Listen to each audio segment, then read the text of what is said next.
And we are live. Speaking of dying and coming back. Hi. Don't know what you're talking about. No one's died here. Yet. Of course We've not. had 0 problems. Yet. 0.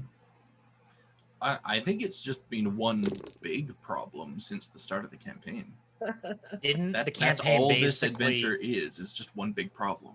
You know how you can become nose blind to bad smells? We're problem blind. Yeah. That's fair. Well, fine. This is normal. Everything's on fire. It's fine. Yeah, literally. So how's everyone doing? Tired. Yeah. Good. Oh, you know, hanging in there. Planning. I've been playing. The term is plotting. That too. I recently got back into like dedicating a lot of time to playing ESO. Oh snap! Their the new campaign, or the new campaign, the new expansion they have has some pretty cool story ideas that I may be borrowing.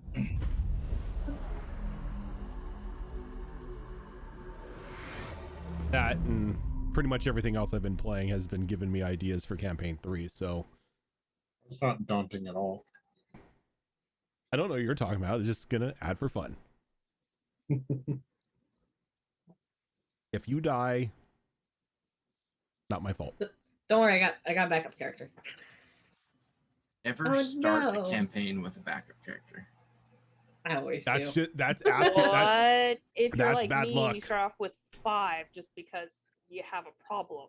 Yeah, but are they really backup characters for you when you created them like 3 years ago?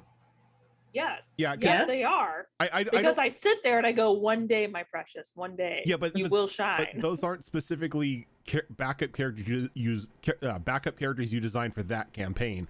You just went into the MMO character creator, made 15 characters, and then decided to play one, and then you look longingly at the others as you're leveling that one up.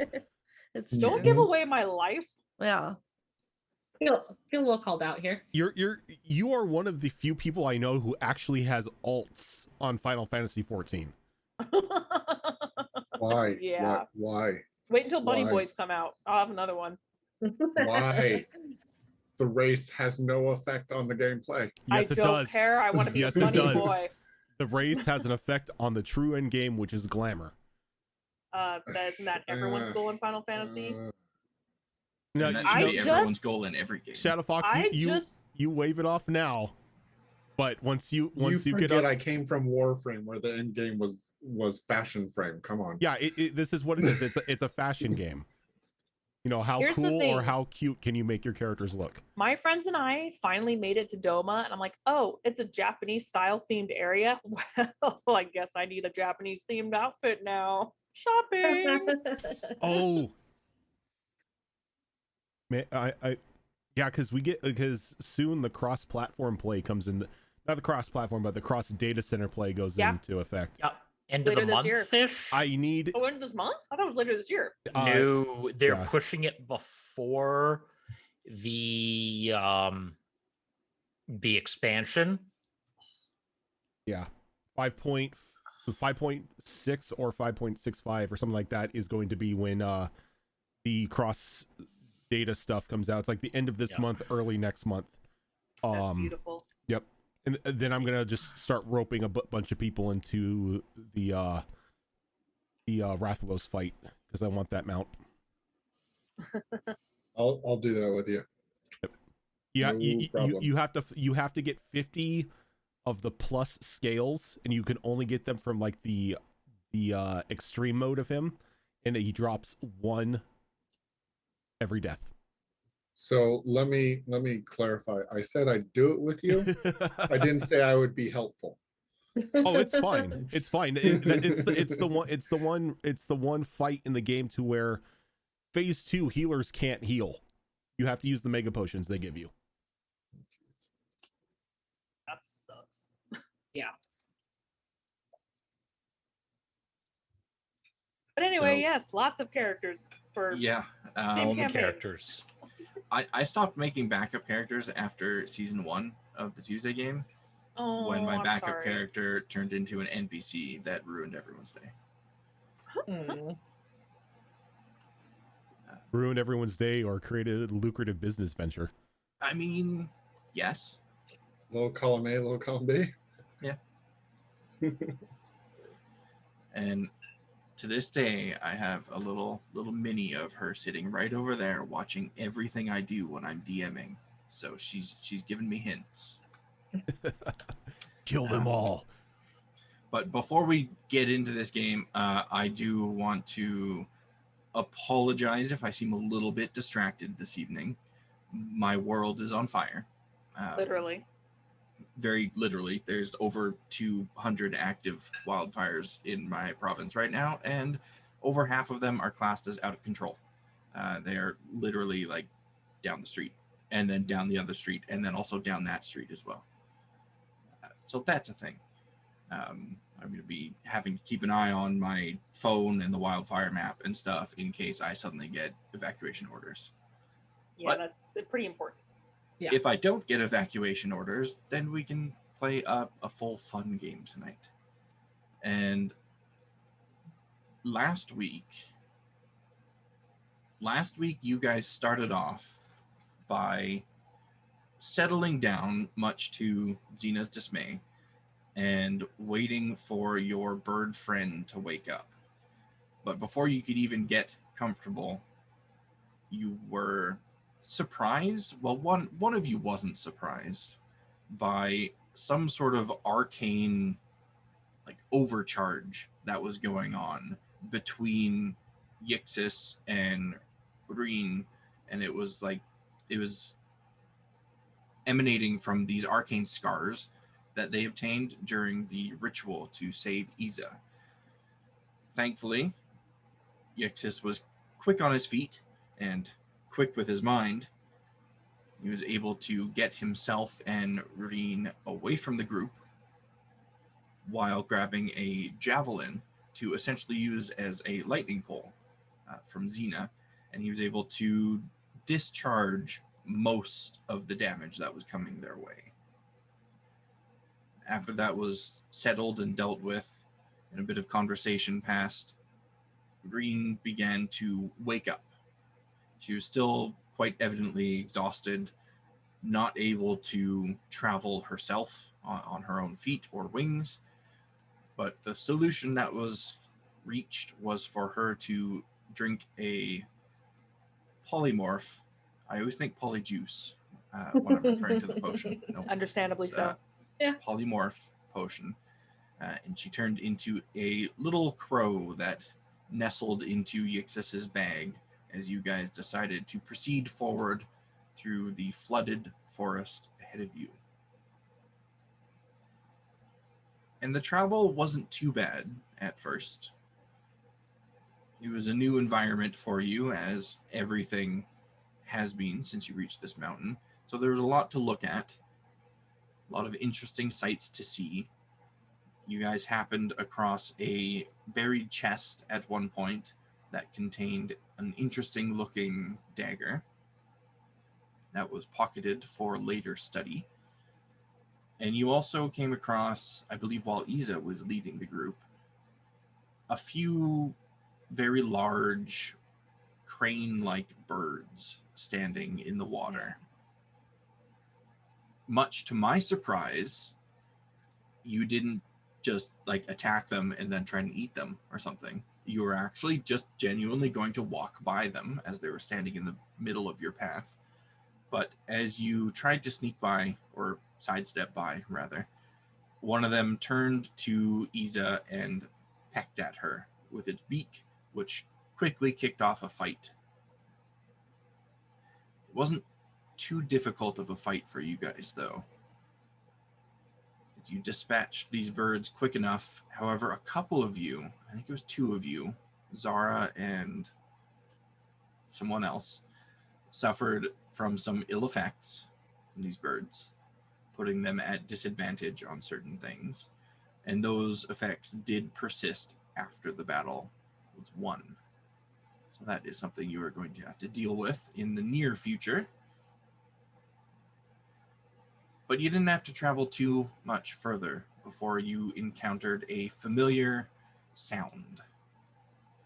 sound of Yeah. metal on metal, of grunting, of flames, and the curious music box of the traveling smith that you encountered in the desert. And as you proceed further forward towards the sound of this smith, you see the ground before you kind of raise up a little bit in kind of a stepped fashion so that it's above the water level.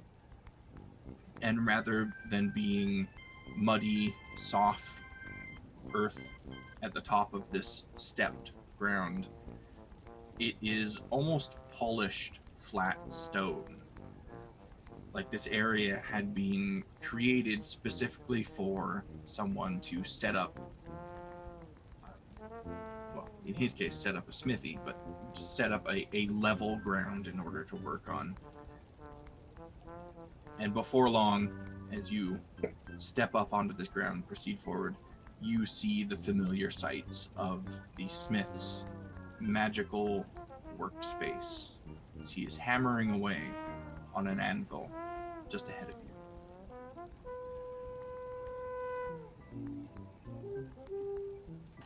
So who is in the front of the group at the moment? I think I'm in the back. I think Iza's in the front. She was Yeah, I she would was not leading. be. Zara would Okay. be near the front, but yeah, I think Wait. Gilly's right. Wasn't Isa- Zerax leading at No. the end? No, No. no. No. Isa was. It was Isa that was doing this leg of the journey. Yep. And Xerix was near the front, but not at the front, I believe. So, Isa, are you just walking right up to the smith, or are you standing heck yeah. back, or are you deciding to stop and turn around and be like, I don't want to deal with this guy again? No, she's going up the stairs. I'm just gonna shield.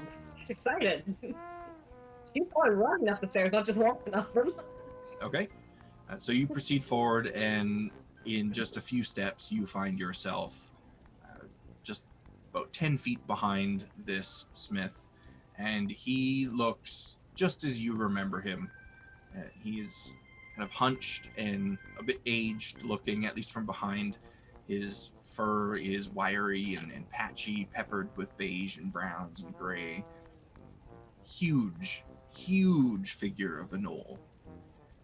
And of course, there is also the strange looking piece of large, jagged black metal that is protruding from his left forearm, though it doesn't seem to hinder him in any way, as he stands there at his anvil, holding something down on it that you can't quite see because of his large stature, raising his hammer up into the ground, or up into the air, not into the ground, and dropping it down on whatever project he's working on. He doesn't seem to have noticed you, or if he did, he hasn't let you know that he's noticed you. He might now. When Xena sees, she's gonna go, "Hello, friend! Do you have weapons for us? Glorious to see you!" And instead of turning around to face all of you, he takes his hand off of the piece that he's working on, and he kind of holds it out to his side and holds up one finger, like, give me a moment type of thing. And he brings his hammer up one last time high into the air and slams it down on this piece. And as he does, there is a burst of purplish green light and like sparkles that fly off of this thing. Then he kind of stands back a bit and crosses his arms in front of him. Kind of leans to the side, leans to the other side, like he's inspecting whatever it is that's sitting on his anvil. Then he just brushes it off onto the ground. And he turns around and looks at all of you. And it looks like he doesn't recognize you at first, as he takes a couple steps forward and kind of squints his eyes. Well, I remember all of you. We just met not the other day, didn't we? Yes. You said you would make some things for us if we gave you the material, and so we did. and you said you'd find us. And so you did! Yes, that's right. I seem to recall having that sort of conversation with all of you. Quite the magical place you've got here. Glorious. Do you have food? Food. Why, I think I've got some food laying around here somewhere. Glorious! Point me the direction. Have a look around. And feel free to eat whatever you find. Great host. Isa, you want food? Food. Yes. Are we eating the birds? Oh yeah, we brought some food too. Well, I don't know if we want to eat it necessarily, but I do ask that you don't cook your food on my forge. no, that would be bad. You're all looking a little rough, if I do say so myself. Long last couple days. Been interesting, to say the Get least. into some sort of fight. Fair bit of blood all over you. Bites. Nothing particular. I mean, a few scraps here and there, but right, gang? Nothing we couldn't handle? It was fine. Meat eating butterflies. Xena's ears go down and her tail tucks under a little bit. She gets a little meeker than she usually is. Now, I don't mean to be rude or nothing, but you're all very wet. Why is that? There's a flood back behind us. Supposedly. Kind of stands on his tippy toes a little bit and kind of looks over you. So there is. Xena's gonna do the dog shake. How did you get up here so quickly? Well, I said I'd deliver something to you, didn't I? That was quite a trek in just a couple days. Well, I don't mean to be handsy, but I slipped something onto one of you last time we met. I believe it was the little one over there. I motions to Yixis. Check your pocket there, little pup.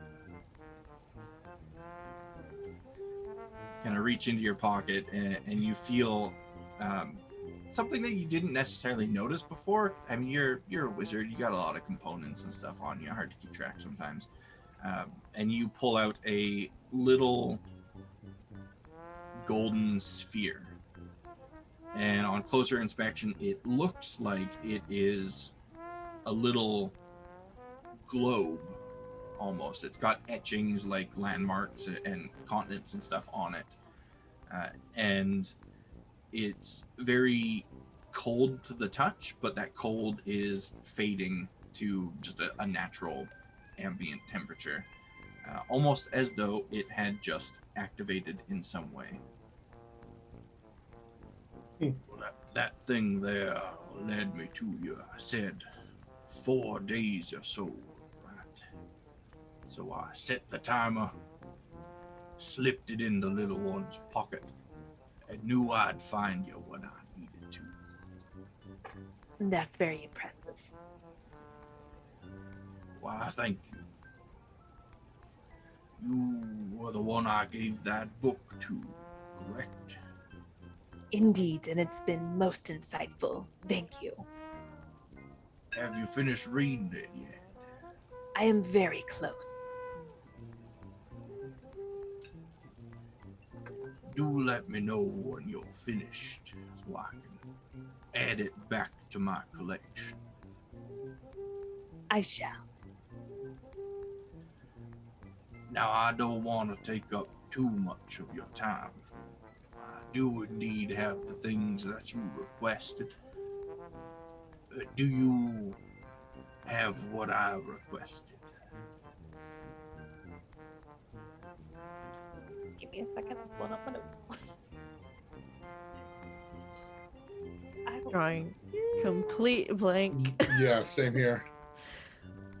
Oh god.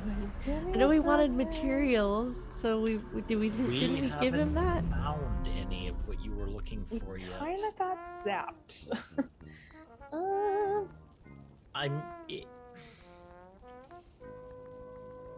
Our plans were slightly derailed.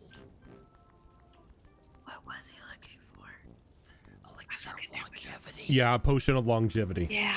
Shit. We were in a strange predicament. We were traveling the desert for another day or two after we have met you, and circumstances magically led us here, and we were here for another couple more days, help curing our friend. So unfortunately, though our time apart was short, we didn't get quite much accomplished. I did think it a bit strange that I was brought here to the forest instead of the desert. That's quite a distance to travel in such a short time. Indeed. There was some teleportation involved. I see. Well, I suppose it can be helped then. If you do come across one at any point, you know how to find me. Look at Yixis. How? Right, so about that equipment I made for you. It turns around and he walks off to the other end of his little smithy area, and he comes back holding 3 chests, and he sets them down and kind of divides them apart and picks one up and puts it in front of somebody else, thinks for a moment, he's like, no. He picks that up and puts it in front of somebody else, and he goes back and he grabs 3 more, and there's 6 of you, right? Yeah, 3 more, and then does the same thing, kind of shuffles them around until he's satisfied that the right chest is in front of the right person. So we will go one at a time here, and let's start with Isa. Presents. All right. It's Christmas. Ethan probably looks like when dogs get super excited and they try and sit down like they're supposed to, but they just can't. Probably her Oh, this yes. entire time. Trying to contain myself. So the chest is sitting there in front of you. I assume you open it up. Oh yeah. So you open up this chest and reach into it and pull the thing out that is inside of it. And as you pull it out, this shield is much too big to fit in this chest, but somehow it's in there. And you pull it out, and it looks to be like a kite-style shield, and it is made from a black metal that is cool to the touch, and it has polished gold banding that trails the shield's edges. Now this shield gives you a +2 to AC. It is a D8 for damage, and it also has a +1 to all damage dealt by the shield. Ooh. It is an attuned item. So while this shield is equipped, you have resistance to cold damage. Using a bonus action, you can speak a command word to deploy spectral spikes from the front of the shield, converting the shield's damage type to magical piercing. When a large or smaller creature takes damage from the shield while the spikes are deployed, they must succeed on a DC 15 strength save or be impaled on the shield, suffering from the grappled condition. An impaled creature can use an action on their turn to repeat the saving throw, freeing themselves on a success. Spectral spikes last for 10 minutes, after which they vanish from the front of the shield. I will post that information in Discord for you. Thank you, because I did not quite get that all down. And I'll do the same with all of these. I'll describe it, and then I'll post it. But as you pull it out and inspect it, the smith kind of steps forward and watches you until you look up back at him. Big old grin. Now, I didn't give this shield a name or anything. You are its first user, so it'll be up to you to name the equipment. That will go for all of you. Then he kind of sidesteps over to Xena. Equally excited. Equally can't keep her butt from wiggling. She's just kind of like in place, excited cha-cha-ing right now. Yeah. So you open up this chest that's in front of you, and much like when Isa pulled the shield out of hers, as you're pulling a great axe out of yours, you notice that it is much too large to fit in this chest, but somehow has anyway. Now this is a polished, like mirror polish mithril axe that is gilded with golden filigree all down its haft. The metal of this axe is light enough to allow it to be thrown a considerable distance. Awesome. So this is a +1 great axe with a range of 20 and 80. Now, while wielding this axe, you can forego any multi-attack abilities you have, such as extra attack, to instead make a single powerful blow. This attack is always a straight roll, never at disadvantage or advantage. If the attack roll hits, the target is vulnerable to all damage from that attack. Ooh. So for those that don't know what vulnerable means as far as damage goes, double damage. Ooh. Oh my gosh. Now crit on that. I'm gonna be Yes. doing that all the time now. Yeah, and that will go, like, if you have any abilities, like, let's use a smite, for example, that adds on to a weapon's damage, they're vulnerable to that damage as well, as long as it was made with that attack. So cool. Just big anime hearts appear in Xena's eyes. They're like big golden hearts. And she just cuddles the great axe slowly. And that great axe is not an attuned item, so you don't have to attune to it. Okay. She walks away from her box, just happy tears going through her eyes. No words. And he sidesteps once again and is now standing in front of Yixis. And Yixis, as you open this chest in front of you, for a moment you're disappointed, because it looks like there's nothing in it. And you That's kind about of what he expected. lean over to look deeper into it, and you see something very small sitting right in the center of the chest at the bottom. I put my head in, and I like to think I get my entire upper body in, since these are obviously not normal chests and just legs wiggling out top. Absolutely, that's exactly how I pictured it. Grab it. So you grab it and you pull it out, and what you have is a pair of earrings.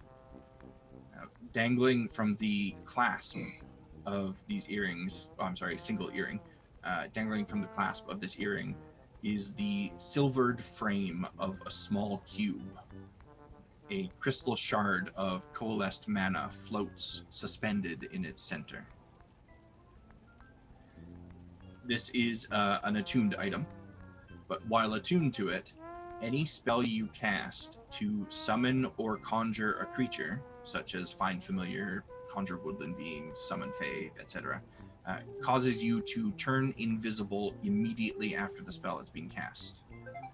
This invisibility lasts for a number of rounds equal to 1d4, and it follows the same rules as the invisibility spell. Okay. Post that That's pretty cool. to Scored for you. As soon as I actually copy the correct thing. There we go. Then he once again sidesteps and is now standing in front of you, Xerax. Now you go to open the chest, and he lifts his foot up and sets it down on top of the chest, slamming it back closed before you can actually see what's in there. And he leans in real close to you.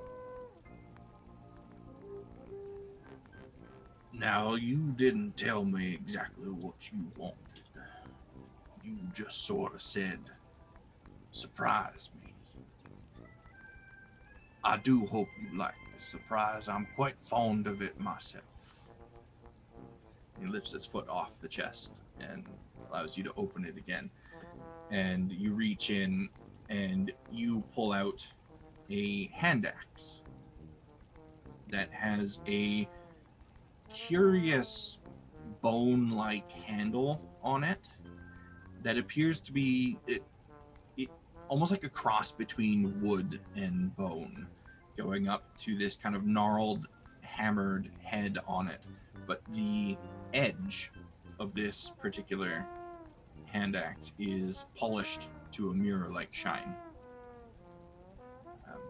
It is a +1 hand axe, range of 20-80. And when thrown, a duplicate version of this hand axe appears directly opposite of you at a distance equal to that of you and your target. The duplicate is flung in a straight line towards your target, striking the first creature or object along its path, dealing slashing damage equal to 1d6 +1 plus your strength modifier. Now, the thing about this is the duplicate does not roll to hit. It just hits the first thing in the path and deals damage. Regardless of how high their AC is, regardless of what type of monster it is, as long as it's in the path of that axe, the axe will strike it and deal damage. So if you're standing 20 feet from a target and you throw your axe, the moment you throw that axe, another one will appear 20 feet on the opposite side of that target, and both will fly straight towards that target. Okay, so basically wherever the target is, pair opposite sides of the same target. Yes. Oh. I'm assuming that means friend or foe, right? Any creature or object Okay. in the path. That was a very, very deliberate description. Yep. Yes. That is in Discord for you. Interesting. And he sidesteps once more and is standing in front of Subira. Subira, you open your chest, and much like Yixis's, at first it looks like there's nothing in it. You kind of lean over and look in, and you see a little ring sitting at the bottom of this chest, and you reach in and pick it up. And looking at it, the ring is made from a strange black metal, much like the shield, that is cool to the touch. And an oddly faceted pearl is embedded within this ring. The angles on the facets of this pearl are not what you expect from a typical cut gem. They're all at strange, odd angles that are not, clearly not meant to reflect or refract light in the way that a typical cut gem is. This ring is an attuned item, and while attuned to it, you instantaneously form an extraplanar bond with any undead creature that falls under your control. So this ring has a set number of charges equal to 1d6 minus 1, with a minimum of 1, that you roll for each day. If you or an undead creature under your control takes damage while the bond is active, you may use a reaction to expend a single charge within the ring to transfer the triggering damage to or from the bonded creature. Any damage transferred that is beyond the creature's current hit points is dealt to the original target. So if you have an undead under your control and you take 30 points of damage, you can use your reaction to instead put that 30 points of damage onto the undead, or vice versa. Ooh. Thank you. Scored for you. And he sidesteps one final time to stand in front of Zara. And he seems to have not a worried look on his face, but he's concerned, clearly concerned. But he doesn't say anything, he doesn't do anything, he just kind of stands there and waits as you open up this chest, and inside of it, you pull out a small, jagged piece of metal, just a couple inches in length. Looking at it, it looks like it is almost a part of what is sticking out of his forearm, or was, rather, a part of what is sticking out of his forearm. Now that you may need some assistance with that, I can help. What is it? That there's your arm, your new arm. Explain. Perhaps it would be better if I showed you. Now you're not averse to a little bit of pain, are you? She kind of like looks down at like the jagged mess that's her remaining arm. I'll be fine. Wonderful. He holds out his hand for you to give him that little piece of metal that was in the chest. And assuming you do, he takes it from you and he grabs the stump of your arm and kind of holds it up a little bit. And then he kind of fidgets with the little piece of metal a bit until the pointiest end of it is kind of sticking out from where he's holding it. He glances at you and he gives you a bit of a nod, and then he jams it into your stump. And it is not a good feeling having a piece of jagged metal jammed into where your arm used to be. It's not as bad, though, as when your arm was removed. But you know that the sharp, hot pain that you're feeling there is going to be with you for a little while before it fades. It's gonna be a little tender. And as soon as he jams it in, he lets go of your arm and he lets go of the metal and he steps back and he looks like he's waiting for something to happen. Nothing's happening. He looks closer and squints his eyes and nothing's happening. Kind of scratches his chin a little bit. And he kind of smacks you on the shoulder on that same side. And you feel a little jolt from the piece of metal that like goes up through the remainder of the bone in that arm and kind of travels across your shoulder and chest a little bit. And there's a bright flash of light. And you look down and you see there, in place of where your arm used to be, is the spectral visage of an arm. It's kind of bluish, transparent almost, but it is there, kind of identical to your other arm, but in this spectral form.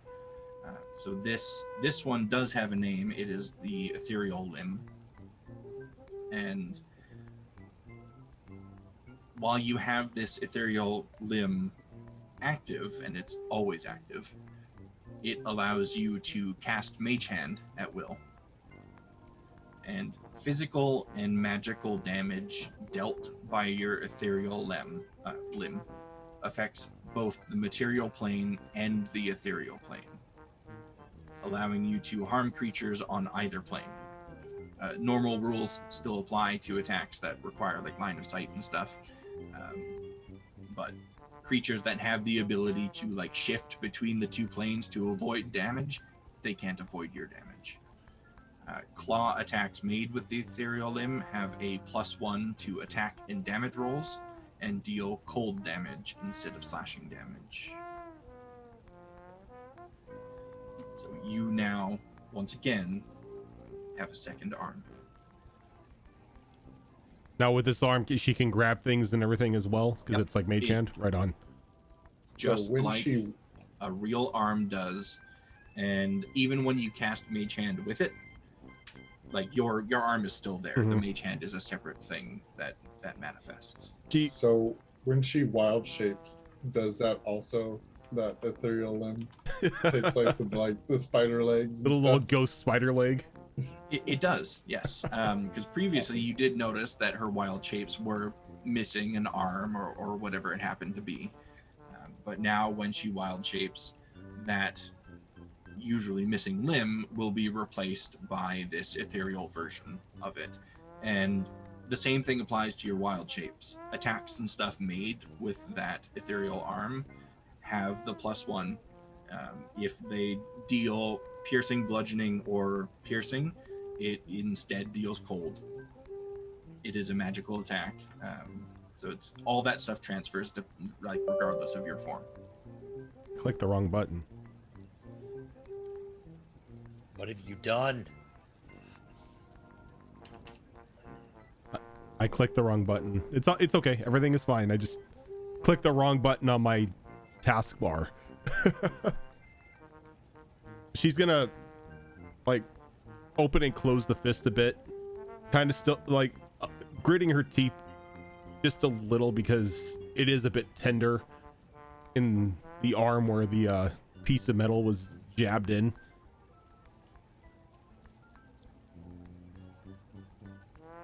This is perfect. I'm going to be honest with you, I wasn't quite sure it was going to work. Though I would assume that not many people ask you to build them a limb.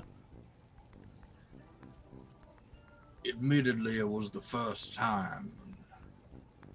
I believe that sort of magic usually requires the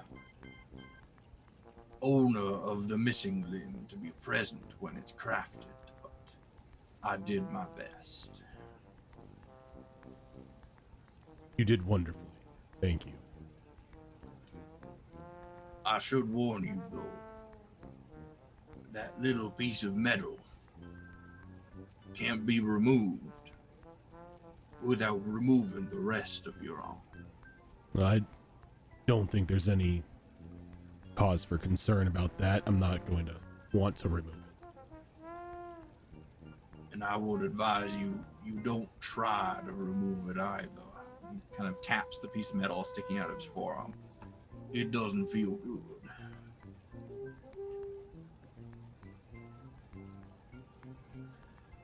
Now, is there anything else I can help all of you young pups with while you're here?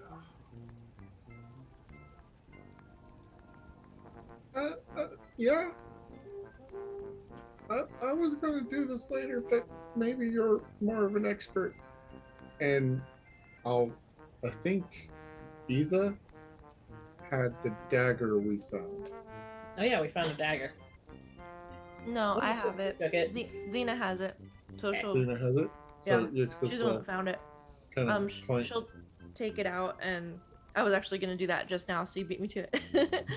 She upon Ixis mentioning the dagger, she'll bring out the dragon dagger, is what I put it down as. Which is the dagger that we found in the swamp in the treasure chest. That Well, had that's like very- a dragon on it. Very fancy looking knife you've got there. Yeah, Xena will describe like. Yeah, we were it was in a really old chest, and really sticky, wet place. Is it this place? Yes. This forest? You want me Nope. to do what Oh, with it? sorry. Yes. Yixis, what should we do? I was hoping you might be able to tell us what it is better than, if I just do the normal identify. Because, Well, identify has its limits. Do you know what it is? it's a dagger. It's a dagger. I've got other work that I need to attend to, but you're more than welcome to spend a bit of time here resting and identifying. I do have a question. I may or may not have an answer for you. Where did you get that music box? Well, I made it. Does it have any magical properties? Because I remember my comrades mentioning that they lost one. It sort of does, if you count relaxing tunes as magic. Does that sound like your music box? As she looks back at the rest of the group. Do you mean the bird box? It's not a music box. No, It's called a bird box. I haven't seen it. I don't know. I'm just reaching here. pretty much It's a fair assumption. you talk into it, and then it, I guess, sends a bird out to deliver the message. I'm not sure. I never used it. Ah, got it. Zara. I mean, not Zara. Wow. Zabira. Sorry, Yes. Nina gets confused. Zabira, you Yes. cared enough to ask about something we were looking for. And she's going to put her arm around her and give Oh, her no. like a noogie and be like, you're becoming part of the group I knew you'd given. I don't approve. And she's going to toss the dagger to Yixis and say, catch, boy. He's going to Make a completely dexterity sidestep save. and let it. No. No, he's going to completely sidestep it, not catch it, let it hit the ground, and then he'll pick it up.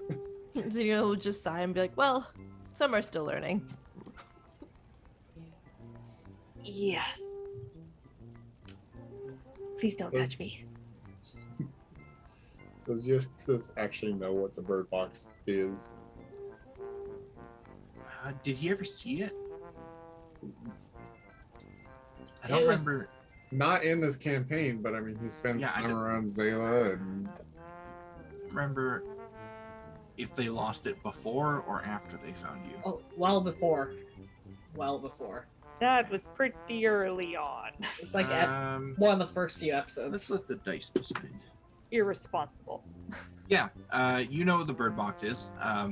You have watched Zayla steal it from Zael several times and use it to whisper at people and confuse them. that would be how a kid would use it. Yeah. That's great. So Yixis will say, actually, the bird box is just like a sending spell, but it only works one way. Ah, And he'll look at the smith. You wouldn't have anything like that, would you? No, I do not. Oh. Never even heard of something of that sort before.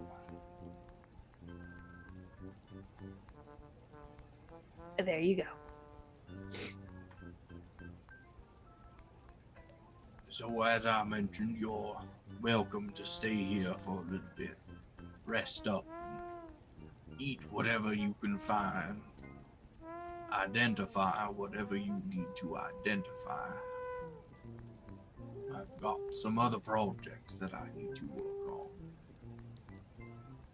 Etha probably scampered off the moment she got her shield, and he moved on to the next person and just sat down with it and was just basically like, it's so pretty.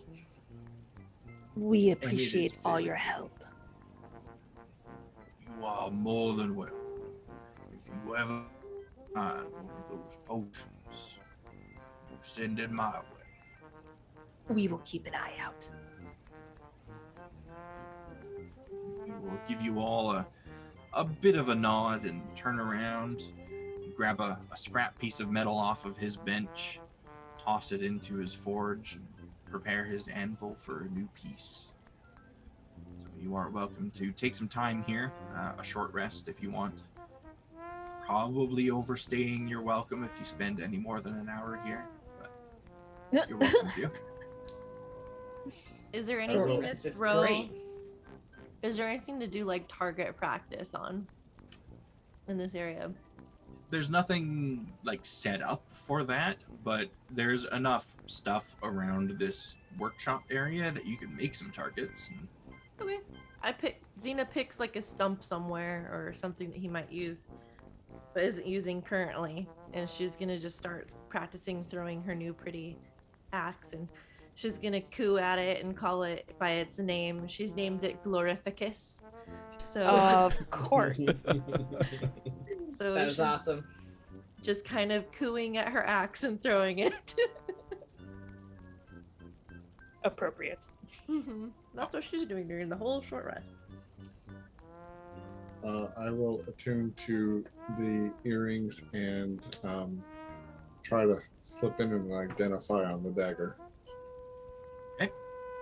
Sabir is probably doing the same thing. She is attuning to her new pretty ring. Needs a little rest for the short rest to attune because she needs some abilities back. Zara's just resting. what about Xerax? What is Xerax doing? Muted. He's muted. I was just saying he was being muted, but then I was muted, so it didn't come across. And Find a tree and or stump that is not in direct line of anyone else, and give the hand axe a couple test throws. And you discover that this duplicate axe that appears and hits the target, a second or two after it hits the target, it vanishes, but the mark from the impact is still very much there.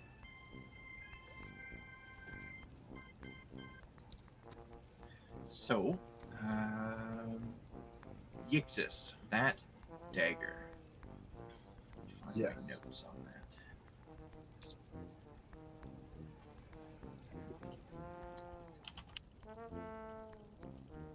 That dagger, you identify. I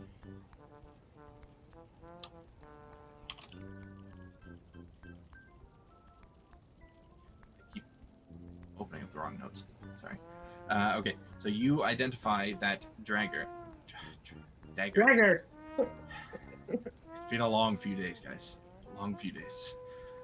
You identify that dagger as a Dragon Slayer dagger. So it has a +1 to attack and damage rolls. It is a magic weapon. And if you hit a dragon with it, the dragon takes an extra 3d6 damage of the weapon's type, which I believe it's piercing for daggers. And dragon refers to any creature that has the dragon type attached to it. Dragon creature type.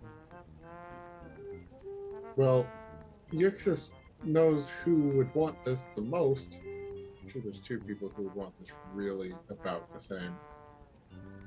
Yes, Ash will gladly take it. Shh. But he's a little scared of how they'll react to knowing what this is. So, yeah, when this hour is up, is anybody else doing anything specific during this hour? Just attuning. So when this hour is up, Yixis is going to find a middle point somewhere between where Zara is and where Xena is. And he's going to put the dagger down. Guys, this is Dragon Slayer dagger. It does extra damage to dragons. And he's going to take several steps back and just wait for the dodgeball-esque Xena's meet in the throwing middle. her axe, looks back. Dragon slaying? Yep. That tiny blade? Yep. Hmm. Zara's just gonna cast Mage Hand and pick up the dagger. Easy enough to Yes. do. Zara, I think that would be best for you. I have my chosen weapon against a dragon, and she kisses Glorificus. That will do you well. Too tiny. So- Yeah, that was a good guess. Zara, you take this dagger, I assume. Mhm. You're taking the dagger. Yeah. Do you have any open attunement slots at the moment? I don't think I'm attuned to anything aside from the monocle. Let's see. Okay. Yeah, I don't think the Staff of Flowers doesn't require attunement, correct? I don't believe Yeah. so. And like the only thing I have is the monocle. Check that. That staff of flowers was like a real thing, right? Yeah, Staff of Flowers is a real thing. Let's see. It is not attuned. Okay, cool. What about the 9 Lives Stealer? That's probably attunement. Let me see here. That It requires is- attunement, yes. yeah. Yep. Okay, so I have one open spot then because I've got 2 things attuned. Okay. So you grasp this dagger and you're holding it there in your hand and looking at it. You see these black, smoky tendrils kind of erupt from the handle and quickly go down your wrist and forearm and like fade into you. Into the ghost arm? This, yep. Oh, great. uh, Now it's even spookier. And this dagger has now forced attunement on you. This is a cursed item. I will tell you what happens if the cursed part ever actually comes up. Cursed dragon Oh no! dagger. I'm just gonna put the cursed dragon dagger into the into my inventory here. That could be a dex weapon, right? Because it's a dagger. Yes. Yep. Daggers are what, a D4? Yes. It's one of the things that I absolutely love about Identify. It doesn't tell you jack about curses. That's also why the smith said no. That's why I asked the smith in case he'd be able to figure it out. I thought that might be the case.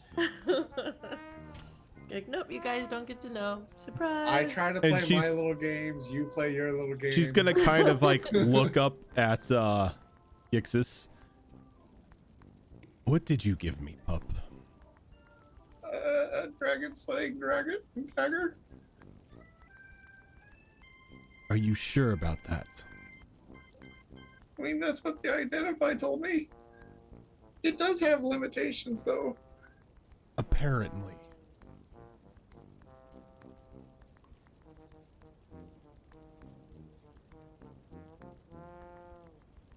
I am actually genuinely curious. Did anyone else come up with, I use this term loosely, clever names for their items? Besides Gloriticus? Glorificus. Gloriticus? Yeah. Glorificus. Gloriticus? I Bro. just called mine the people poker shield. You know, it pokes people. Yes, indeed it does. So just people only, not even creatures? It pokes. People poker. Oh my gosh, I almost sang Lady Gaga right there. The like poker phase, but with like, Ma. you can't do it. We can't do it, Zoro. That's Zoro. I said almost. There's a reason I didn't It wasn't do 5 seconds. It was not 5 seconds. I'm clear. But I was gonna change the lyrics to add poker shield. Yep. Stupid thing that makes us not sing. No, he can't read my poker shield. No, can't beat mine. What did Don't you Some- overthink it, Spira. somewhere someone is just like having that button, their finger just circling that DMCA button. It's right over it. Just Yeah. keep talking about it for 1.5 more seconds and see how far it gets you.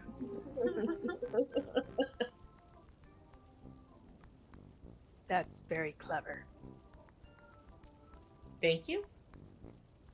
It was sarcasm, but it's okay. I'm calling mine the earring of secreted summoning. That sounds very you. Indeed. And yours sounds very you. Thank you. I know. Subira, what did you call yours? Bond from beyond. The what? I'm sorry. One more time. It is the bond from beyond. Bond from beyond. The bond The from bond beyond. From beyond. It's a lot of bees. Very well. Yes, I thought it was clever with the rhyming. Bond from beyond. Yes. It'll catch on. Just like your gloritorous. Glorificus. It's not as clever as your bond from Bed and Beyond, but Xerax, what did you call yours? I'm trying to stifle my Apparently it's called muted. I was always under the impression weapons had to earn their names. They were not just given them. And as you say that, So you traditional. see the smith kind of point back at you and give a thumbs up and then resume his work. Glorificus has earned it with her beauty alone. Her glory will come. But I like the way you think. That usually makes sense. Should it be a more mundane weapon, not one as just glorious as mine. I think I read a story about someone that was close to an Icarus.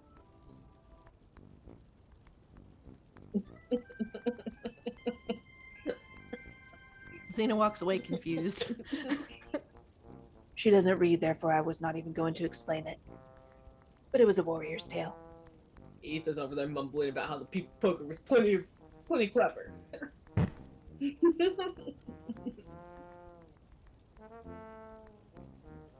So, as your attuning and your short rests and your discussion of names comes to a close, and you are all gearing up, getting ready to finish the last leg of the journey through this flooded forest, the smith once again puts down his hammer and steps behind his bench, pulling out a crate that almost looks like an old wooden milk crate, but instead of like milk bottles, it's got potion bottles in it.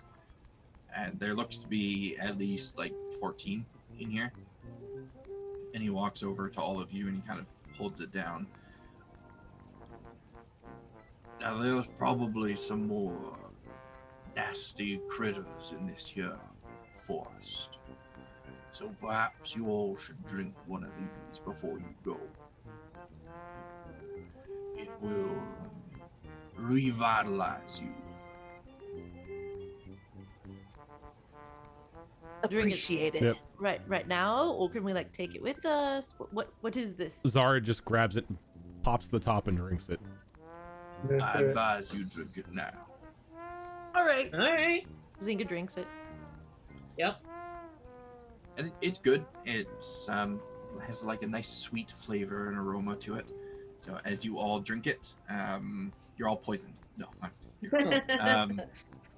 you get the effects of a long rest. So any spells and abilities and stuff that reset on a long rest, you get those back. You haven't taken a long rest. You're still gonna have to do one at your normal time. You just have all your stuff back as though you have taken a long rest. In Good. Zorro fashion. Because I didn't say Subira drank hers. She pockets hers. I'm afraid I can't let you do that. Why?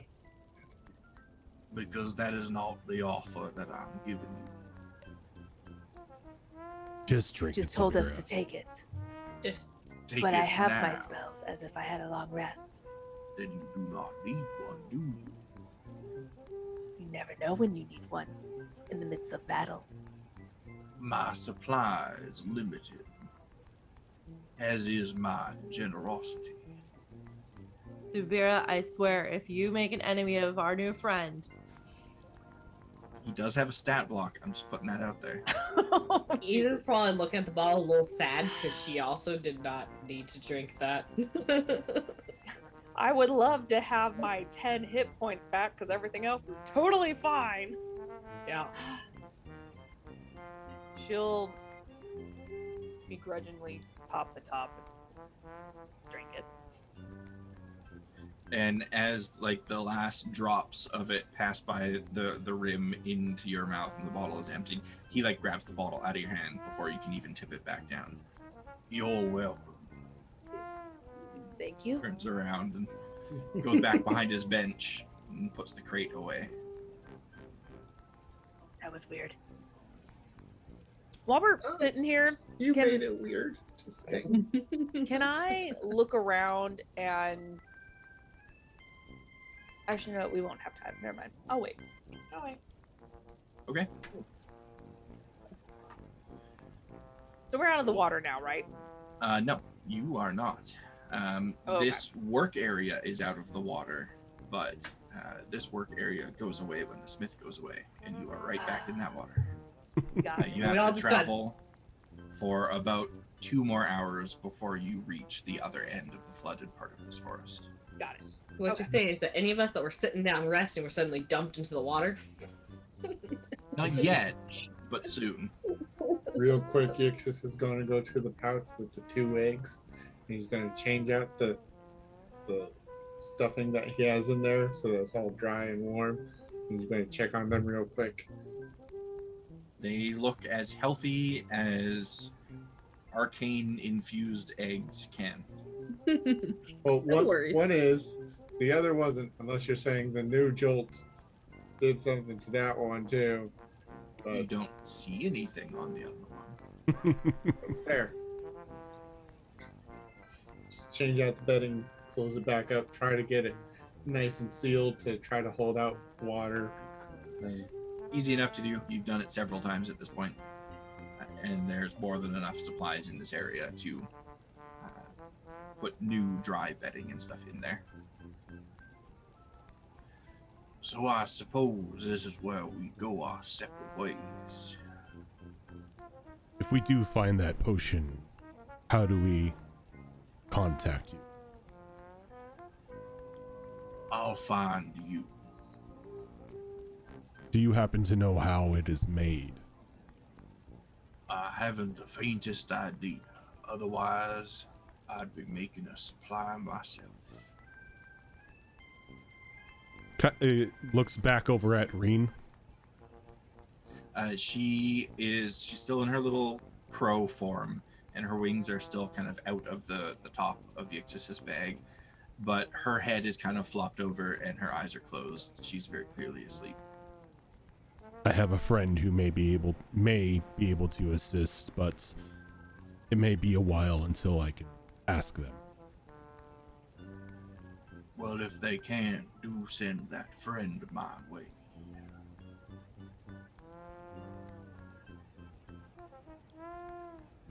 Well, I bid you all farewell and good luck. thank Thank you. you. I'll see you again one day. Perhaps. let's go find something to kill. I must try Glorithicus out. Turns around, goes over to his anvil, picks up his hammer, and he slams it down onto the anvil quite heavily. It's a very loud ringing in the area, and you feel the ground beneath your feet begin to rumble a little bit as it sinks down back into the water. And all of the equipment that was in this smithy's work area begins to like fold in on itself continuously until it's just this little box centered where his anvil used to sit. Promptly squishes that box with his hammer. The hammer shrinks down into little earring size that it was the first time you met him.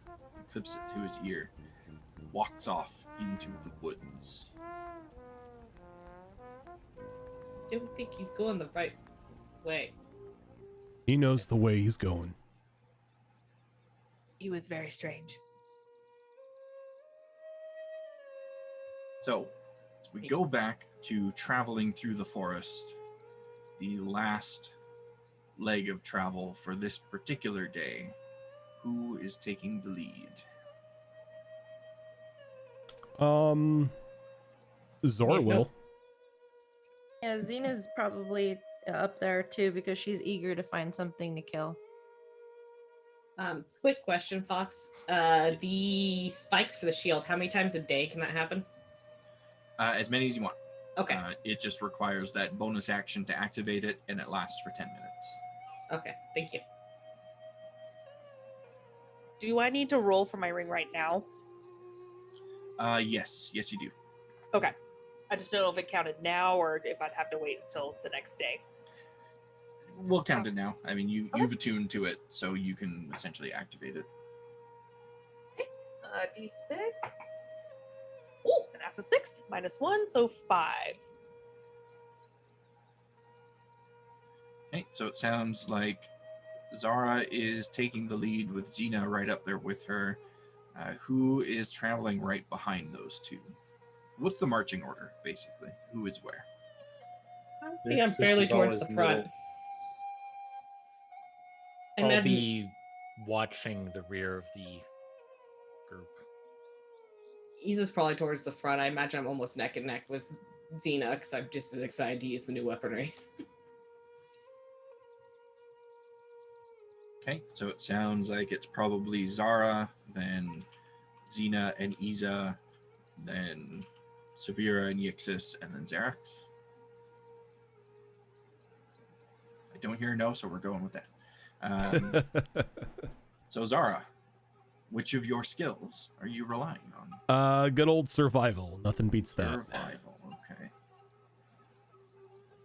I say that as I roll a 6 for a total of 13. Could be worse. We're drowning. All of a sudden, we're in the ocean for some reason. Adverse Wow. effects. Out into the No. ocean. Adverse We effects just- of the bell. We just teleport into the side of a mountain. Yep. 58. 58. Okay.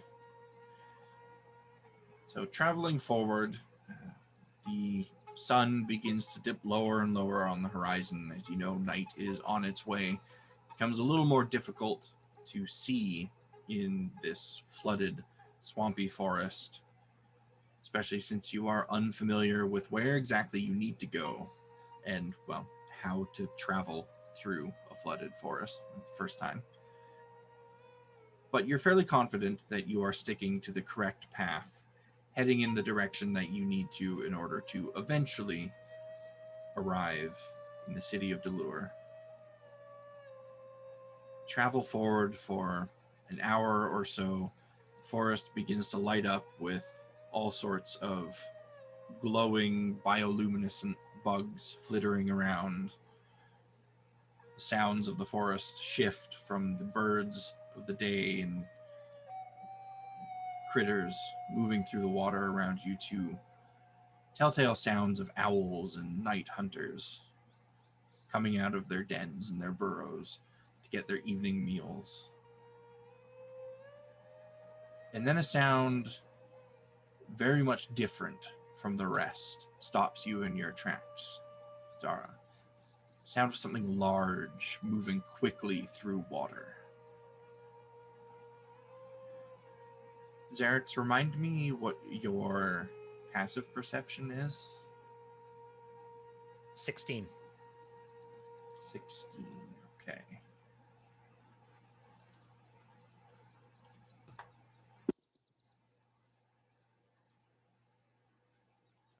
Xerax, give me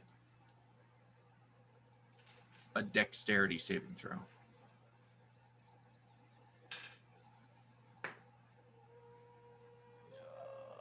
Dex save 13. 13, okay. And let's see who was right in front of. Subira and Yixis, what are your passive perceptions? Oh, not great. 12. 11. Ooh. Okay. Subira and Yixis, you don't notice this, but Yeah.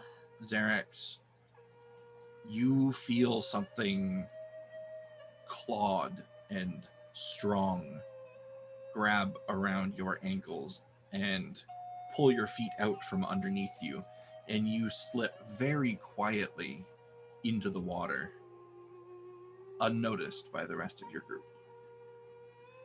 But Zara, you have stopped the group at the moment as you heard a splashing sound of something large somewhere in front of you. She's gonna grab the 9 life sealer again and kind of hold up her ghost hand. We could have something big nearby. Where? Not sure. Keep an eye out. Zena stands at the ready with her axe, and she's going to cast something real quick. Okay. Hold on. And this is Easy. out loud for all of us to hear, correct? That Yeah. something's coming? Okay. Yeah, she kind of let everybody know that something large and loud is approaching them. Okay. Iza's gonna like perk her ears around and start listening for it the same way she would if she was hunting. Subira's doing the same, except just looking out Okay. because she doesn't really hunt. So Zena's going to cast a spell. She touches Zara on the shoulder and says, "Good eyes. Be ready. Glory will be upon us all." And with that, she casts heroism into Zara. So you get doing my bard stuff finally. I forgot you took levels in Bard. I Me did too. get a level of bard. She said more cast a spell. I'm sitting there going, how did she cast in a spell? So Bard you're gonna things. Because when we leveled up, she decided to be a bard. Yep, yeah. Is the correct choice. it Um, was. Naturally. So Zara, you're going to have +4 temporary hit points. So four temporary hit points basically. Okay. And you are immune to being frightened right now. Immune think to that's it. spooky. Yeah. You're imbued with bravery. So that's what she does. And Zara, what is your passive perception? 14. 14.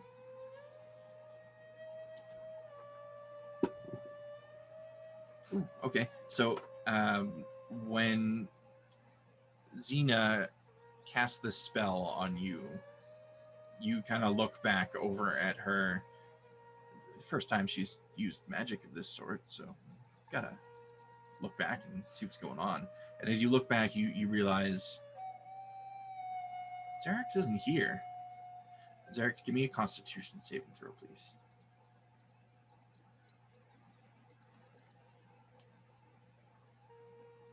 I'm just gonna look at Xena. You've been hanging around the A great 8. where's That Xerax? is not great. Oh.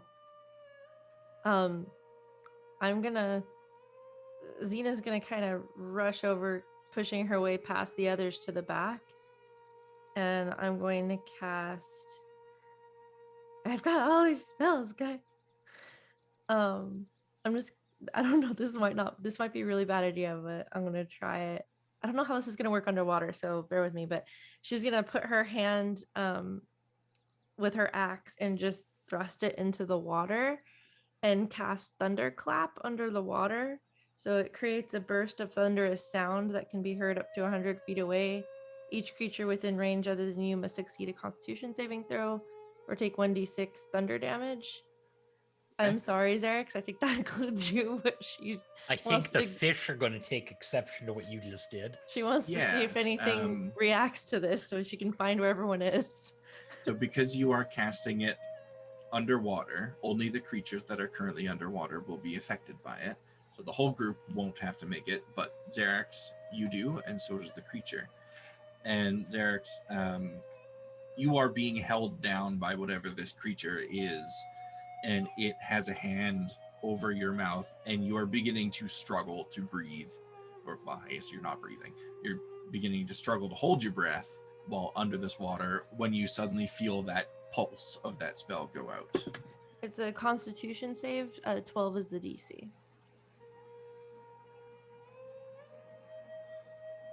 Okay, so the creature makes it. That's a 17. I'm good. Okay, both made it. So you just don't take any damage, but you probably felt the pulse go through. Yeah, you definitely felt it, and you heard it. Everyone not in the water sees a couple small fish kind of rise to the surface. You can use this opportunity, Xerax, to try to break free from this grapple, though. Mhm. So you can do either an athletics or an acrobatics at disadvantage because you're not used to doing it underwater. I will run athletics.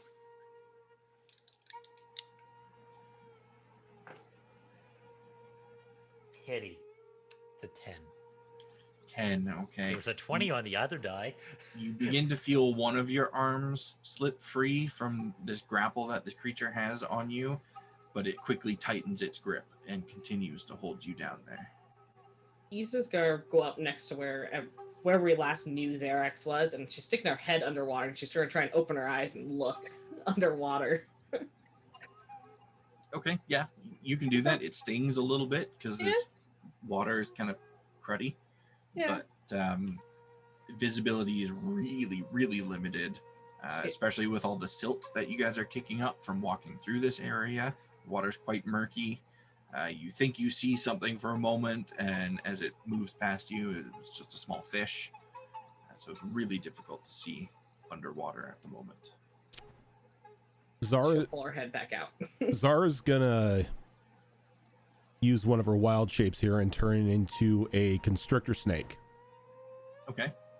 And begin to swim through the water, seeing if she can't get sight of Xerax. Okay. This is interesting. I wasn't expecting a snake specifically that changes things.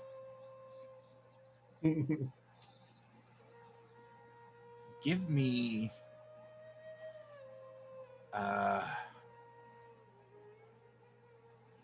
I want to say a persuasion, but I don't feel like charisma is the right. It's going to be a persuasion check mechanically, but I want you to use your wisdom for it. Okay. So persuasion, but wisdom. Yeah. So are we changing the score from charisma to wisdom on the persuasion skill thing? Yeah, pretty much. So instead of adding your charisma modifier, you're adding your wisdom modifier. It's gonna be 15. 15? Mhm. Okay.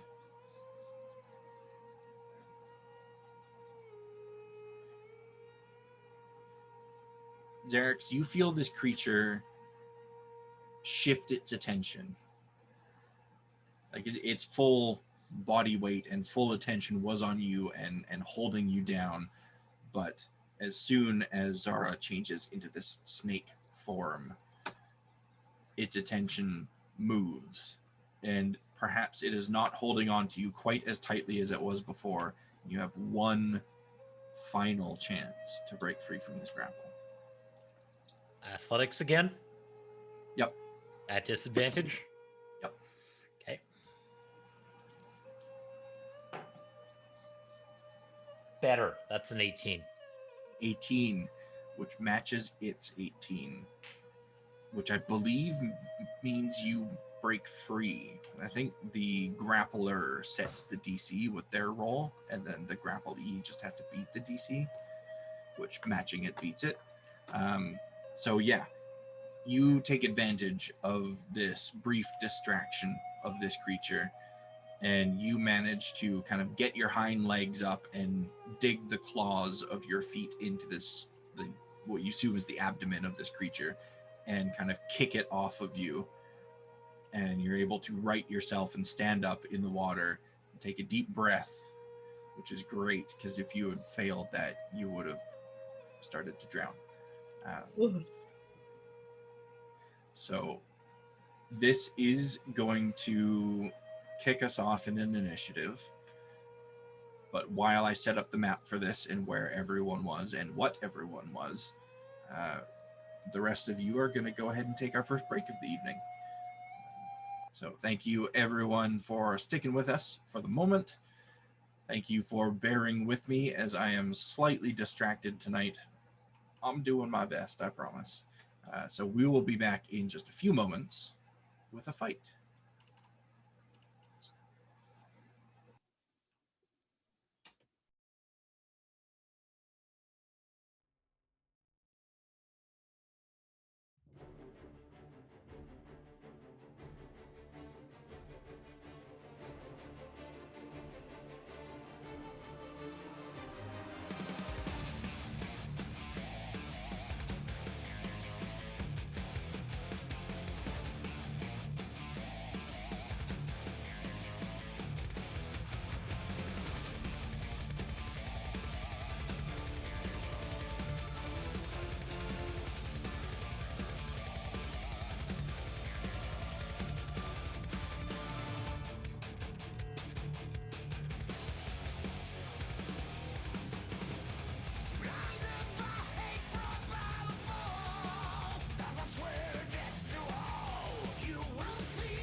And we are back.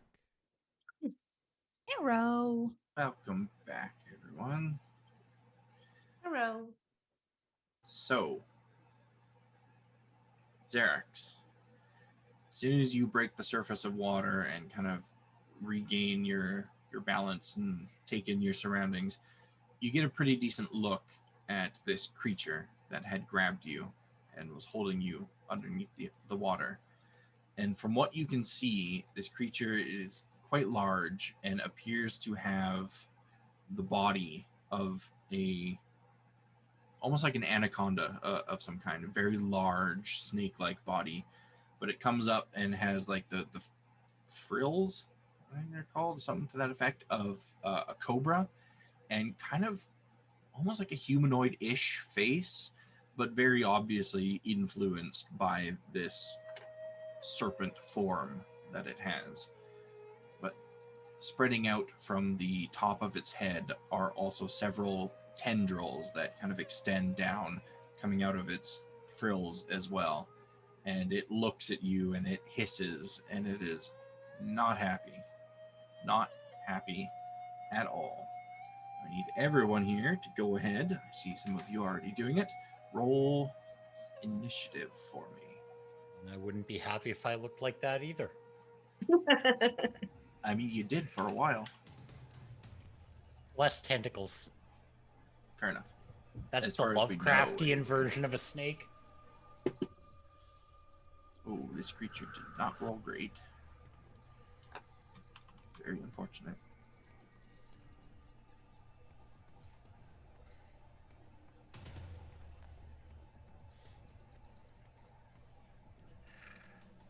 Just waiting on Subira. Oh, There she is. I had the math, sorry. That's understandable. Okay. So we start the initiative with Iza, and Iza, you don't really see from where you are because of all the brush that is in this water, Mhm. and the trees and general flora, that's the word, that's around. But you do hear splashing, and you heard the distinct sound of your friend Xerax taking a big gasp of air. All right. In that case, I'd start moving forward to where I heard the gasp of air. And that large constrictor snake in front of you is actually in the water. That is Okay. Zara. So you can move through that space. Okay. If you want So yeah, I'd probably move through the space up to the point where I get a line of sight on this. What's this? 5, 10, 15. So I moved up to about right here, kind of passing through. I'd see the bigger snake. Yeah, at this point, you would see the creature that is facing off with Xerax. 15. Okay, so I have enough movement to get me up to this creature here. Now, as soon as you get to that spot, I'm going to need a Constitution saving throw from you.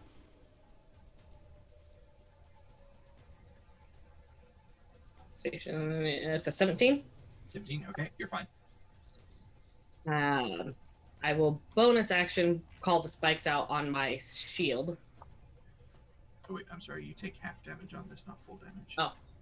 Okay. So as soon as you get up around it, you notice immediately like a swarm of little biting insects that seem to be surrounding it. Some of them landing on you and biting at you. You are going to take, I got that in half, a whopping 2 poison damage. All right. She'll call out, bugs, lots of bugs! And then I'm going to activate with bonus action, activate this spikes on the shield. As I bring my claws across in my 2 attacks on the creature. So the first claw attack, probably going to miss out of 10. 10 will miss. As this thing is quite agile and manages to slink its body out of the way of your strike. That one's better. That's a 25 to hit. A 25 will hit. Oh, I didn't. Forgot about my maneuvers. I do that all the time. Next time. Ooh, max damage. So that's 14 poison damage with the claws. 14 poison damage with the claws. Okay. You rake your claws across this thing's scales, and they don't seem to bite through its armor. You feel them connect, and you feel like they should be digging in and leaving that nice slash of poison across it. But none of that damage seems to go through. Even how we've come across creatures that needed magical damage before, does this feel the same or different? This feels different. Okay. Give me a nature check. Okay. No, that's what my nature is a 0. Yeah, 3. 3? Okay. Seems appropriate for her. This feels different. All right, that's fine. Okay. That's the end of my Anything else turn. from you? All right. Nope. Ixis, you saw where your friend Isa scampered off to, and you hear the sounds of battle in that direction. So, I'm gonna start sending my tiny servant off in that direction. Okay. That's my bonus action. I will move over here to get line of sight. Yep, and from there, you can see the creature. It does have about half cover at the moment. That's fine. Because what I'm going to do is I'm going to cast Summon Shadow Spawn. Yixis is going to pull out that crystal with the tear in it, and it's going to start floating and spinning in his hands, and just dark shadowy energy is going to start accumulating, and then pulse forward to this spot here, and he's going to do the despair form. So I will chat. Did that drop in chat? There it is. And drop the description for despair, or not. Despair. Yeah. Would you like to describe what this form looks like and perhaps the disposition of this form? I'm sorry, can you, I'm having a little personal thing going on. Can you just move on to the next person for a minute? I'll be Yes. right back. Yes, I can. Okay, so we will hold his turn there, and in the meantime, Xerax. Well then.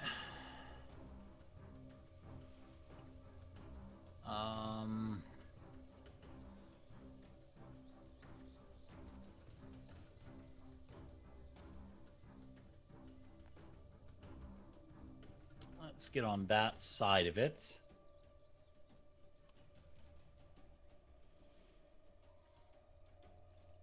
And we are going to pull out the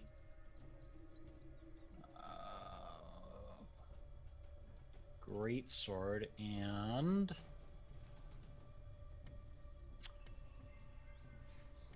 how do I ranger? You tell me.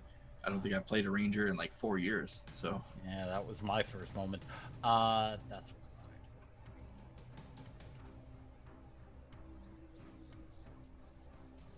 going to cast Hunter's Mark on it. Okay. Hunter's Mark. Good with that.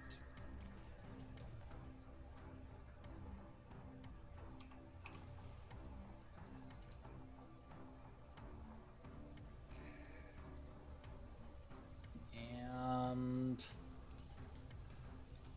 yeah, let's take a couple swings at it. Swing away.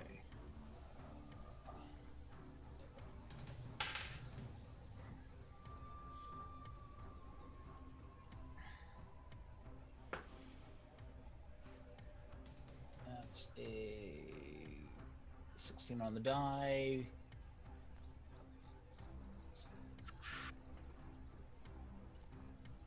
$24 to hit. 24 will absolutely hit. Okay. It hasn't taken damage yet, or it has? It has not. Has not. That's unfortunate. Okay.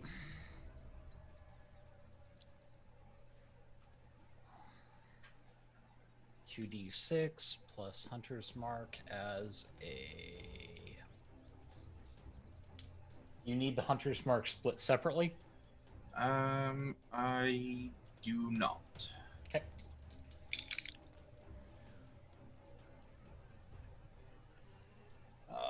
That is 10. 11, 12, 15. Okay. And second swing. Or you do that second swing. I should have had you do this right off the bat, but I forgot. Nope. no I problem. need you to do a Constitution saving throw for me. I can absolutely do that. Maybe not. My dice say I cannot. That is a 5. 5. Ooh. Yeah, now I really wish I did this right off the bat. So you are going to take 6 poison damage. Okay. And you are going to suffer from the poisoned condition Yay. for 1 minute. Okay. The what condition? Poisoned. Ah, I got it. So that, I believe, gives you disadvantage. Okay.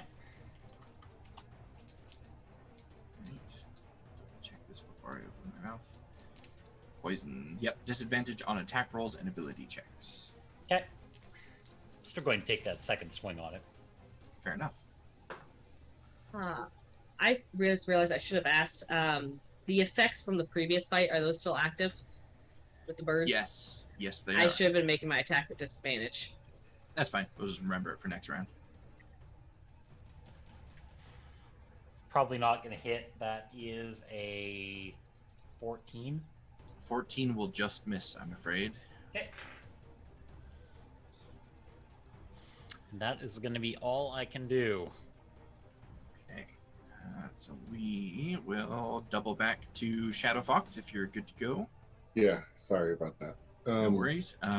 When your tiny servant moved up beside the creature here, I need a Constitution saving throw from it. Okay, for if it has anything to do with being blinded, charmed, deafened, exhausted, frightened, paralyzed, petrified, or poisoned, it's immune. Okay. So it automatically succeeds. Okay. In all interest of fairness, does the shadow spirit? Oh, right. Yeah, I guess that has its own stat block as well, doesn't it? It Yes, does. it will need to make a con save as well.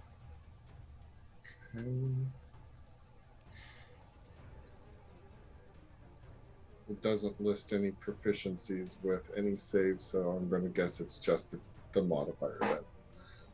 Yeah. Oh, also, I'm very sorry. Again, I was casting that at 4th level. Okay. Not a problem.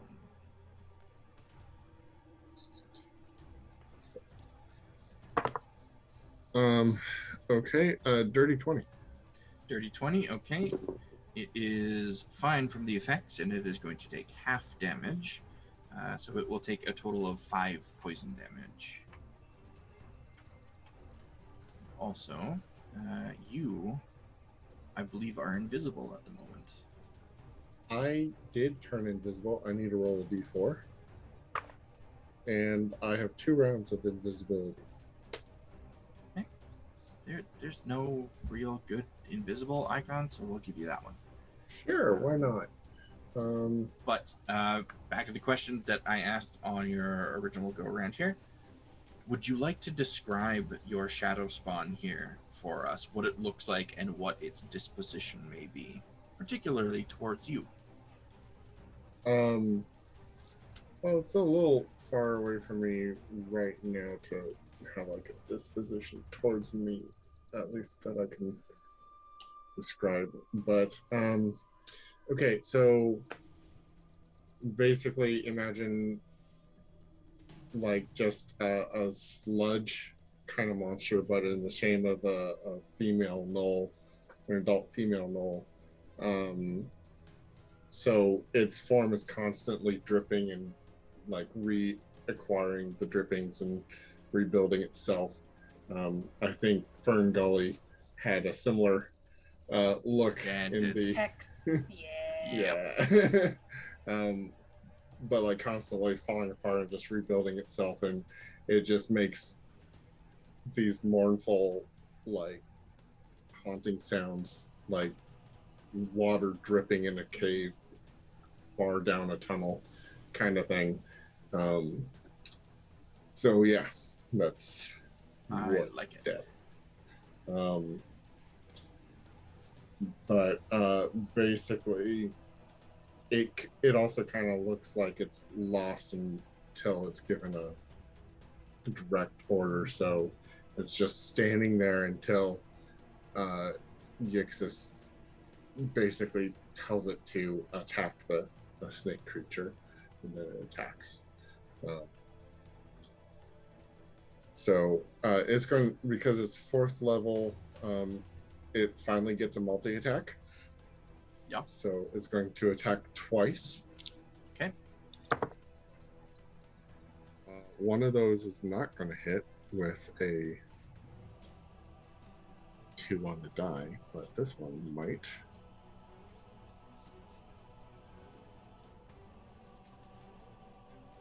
Plus the spell roll. Oh wow, that's pretty high. That's a 23 to hit. Ooh, yes, that absolutely hits. Attacks.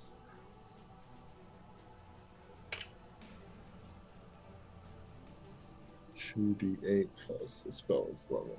2d8 plus 3 plus the spell's level. Okay, so 17 points of cold damage to it from that. That is very nice damage. The tiny servant is going to do its little slam attack. I love the fact that it's called a slam attack for tiny servant. It's just right. Hilarious.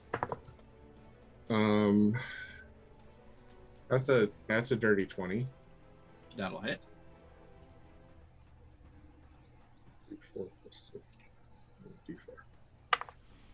Okay, 7 damage. 7 bludgeoning. Good damage on this thing so far. Anything else from you?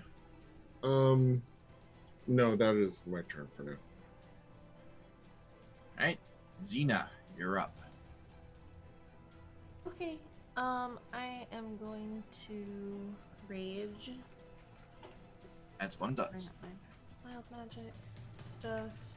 Shoot. Roll for that. Okay. That is. Oh, okay. A little pixie pops up. A little golden pixie next to Z, or over by where the battle is taking place. It pops up. Everyone's kind of surrounding it.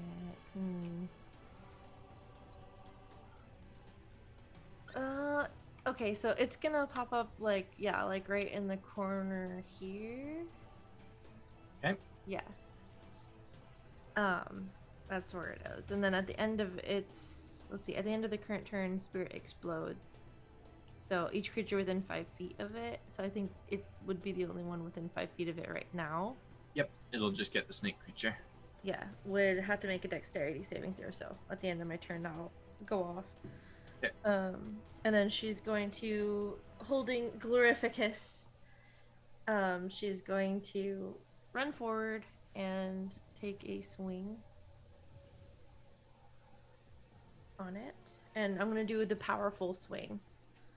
Okay, so as soon as you get up on it, I do need a Constitution save. Okay, I'll do that first. That would be 16. 16 is going to be a save, so this will be half damage. You will take 7 poison damage. Got it. Okay, and then I'm going to roll for my attack. That is a dirty 20. Dirty 20. That will most certainly hit. And since that was my powered attack, he's vulnerable to this type of attack. Yep. So whatever the total damage is, it will be double that. Awesome. Okay. Okay, not bad. 9.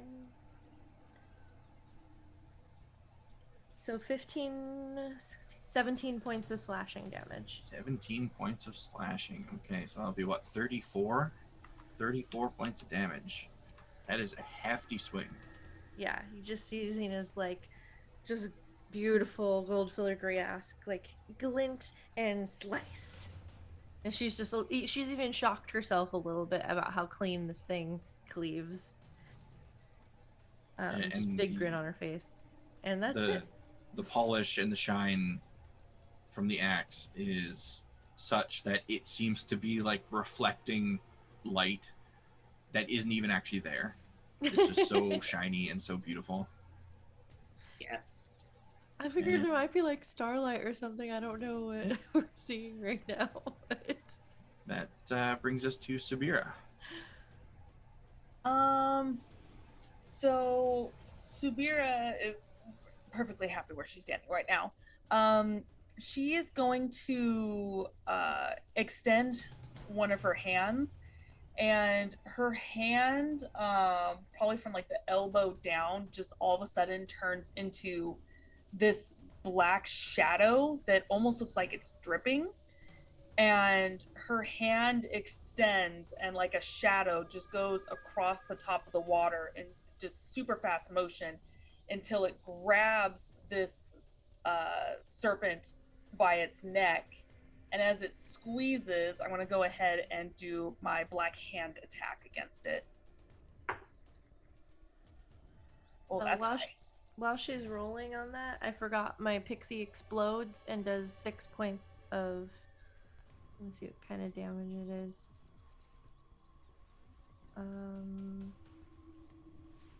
Force damage. It does have to make a dexterity saving throw.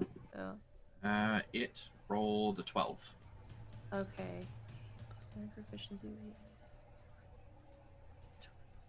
12. Yeah, that's my DC. So it makes it. So it doesn't take the damage. Okay. Put the pixie over here for the time being. And then does a 26 hit it? 26. Yeah, even with the 3/4 cover that it has from you right now, that 26 still hits. Okay, so as the black hand just squeezes on its neck a little bit, you notice like as the hand starts to retract back, because Severe you can see it doesn't have that hand still, and it's just shadow, and the black hand just releases it from its neck, and you see the imprint, almost like ink, of her hand around its neck left behind as the shadow retracts into her hand and her hand becomes whole again. The snake now has disadvantage on all attack rolls, ability checks, and saving throws made with strength, dexterity, and constitution. To end this effect, it must make a constitution saving throw at the end of its turn with disadvantage. Dang. It was strength, dex, and con, right? Yes. Okay. Noted. That's a bit of a nasty attack. Yeah. It was between this or Summon Demon. With this group, I didn't want to take the chances, so. Probably a good call. Yeah. As fun as that would have been, I was like, not with this group. Anything else on your turn? All right. Nope, Okay. that is it because bonus actions don't really exist much for me. Yeah. Zara, you are a snake. I am a snack. You are a snake. Snack is gonna go here. Okay, so as soon as you go there, a few things are going to happen. One, I need a Constitution saving throw from you. Do I make that with the snake's con or my con? I believe that is the snake's con. Okay. That is gonna be a total of 3. Int, wisdom. I think it's just int and wisdom that transfer over, right? Yeah, because you're technically still you, just in the animal Yeah, form. you inherit its physicals while you keep your mentals. Yep. So total of 3. Yep. Well, lucky for you, I rolled really badly on the damage. You're only going to take 4 poison damage, Okay. but you are inflicted with the poison condition. Okay. That gives you disadvantage on attack rolls and ability checks for 1 minute. And I also need you to make a wisdom save for me. Now I used mine on this one. Yes. That is going to be a 15. 15. Okay. That is not quite high enough, which is really unfortunate for you. You, in your current form, have no desire to attack this creature. I see. You, Womp you womp. are feeling pacified.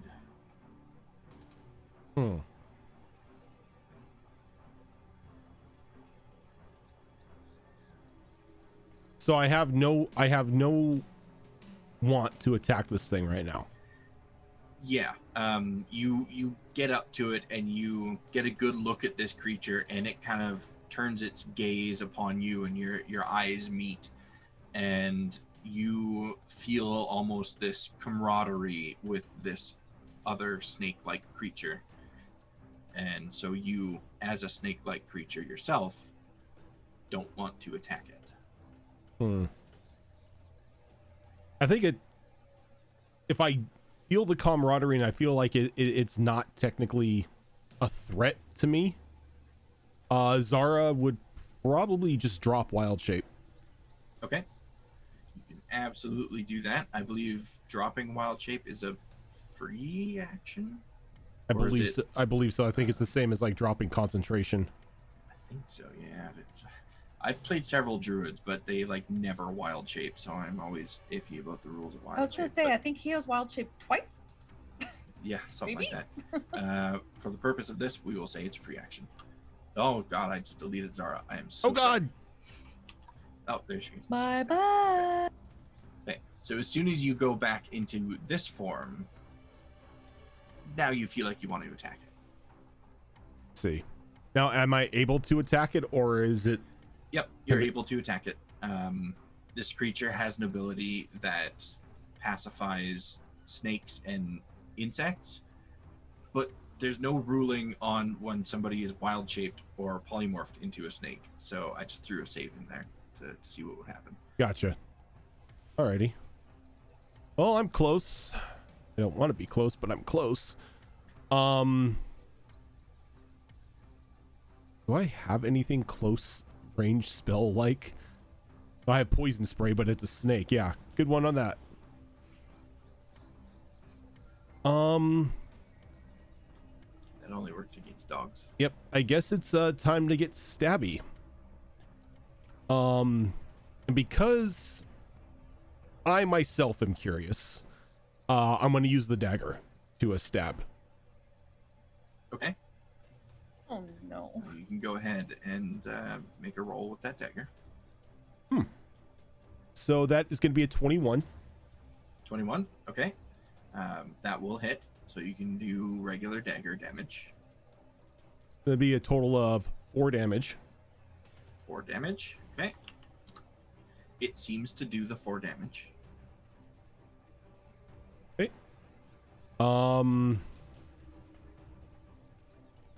I don't think I have anything I can do. Nope, I'm done. Okay. Now this creature gets to have some fun. What does this creature want to do?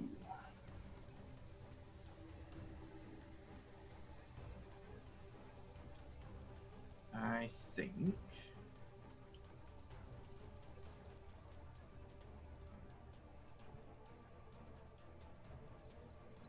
yeah, it's going to do that. So this creature is going to speak in a language that none of you immediately recognize, and as it does, a burst of light purplish arcane energy flows out from it. I gotta roll some dice here. Really bad rolls so far. With disadvantage.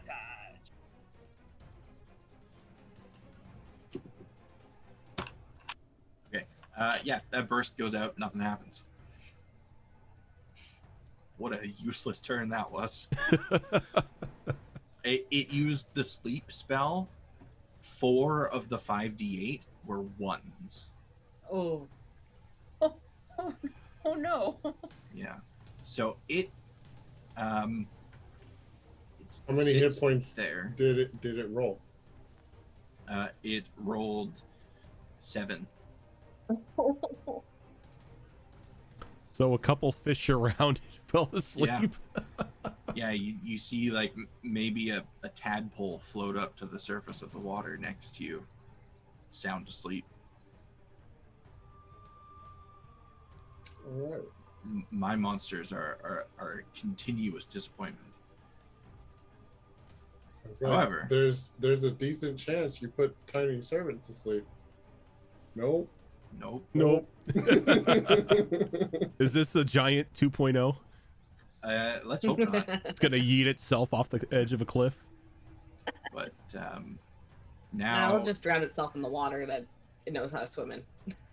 now is when the fun really begins, though.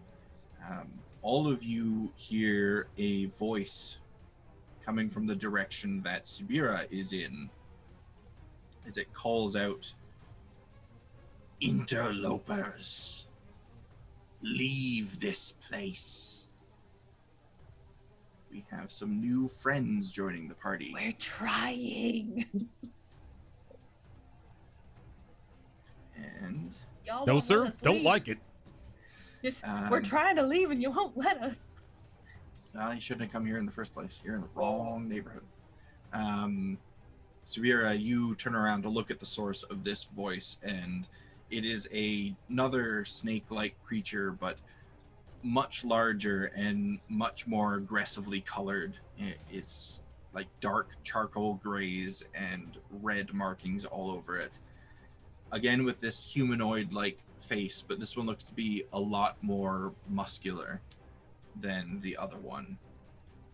and its attention is focused entirely on you, since you happen to be the closest. Can I do a free action? That depends on the free action. Can I have Eep just sneak up around her neck and just be like, "Eh?" Absolutely. Like, oh no. So it is going to kind of rear back a little bit as it takes a deep breath, and then it screams out in your general direction, Sabira. And as it does, I get to pull out my ruler here. Okay. Yeah, that'll do. I'm going to need Subira, Xena, Tiny Servant, Shadow Spawn, and other monster there to all give me dexterity saving throws.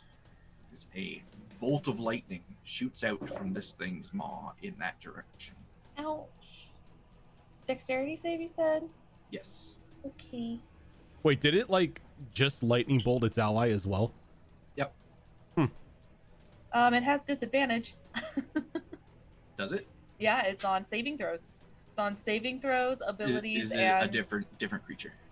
Oh, I thought you meant your own, like this guy right here. That guy is being lightning bolted. Oh, that's what I mean. He has Oh, disadvantage yeah. on it. Yeah, That one against the save, yes. that's why I was Yeah. wondering if it was his own ally then, because it Yes. counted towards ability scores. Oh, thank God. That was nice and high. Okay. Okay, good. Not It's a great. It's a 14 out here. 22. 14. Okay, so Oh, that's very bad. Xerax, you failed.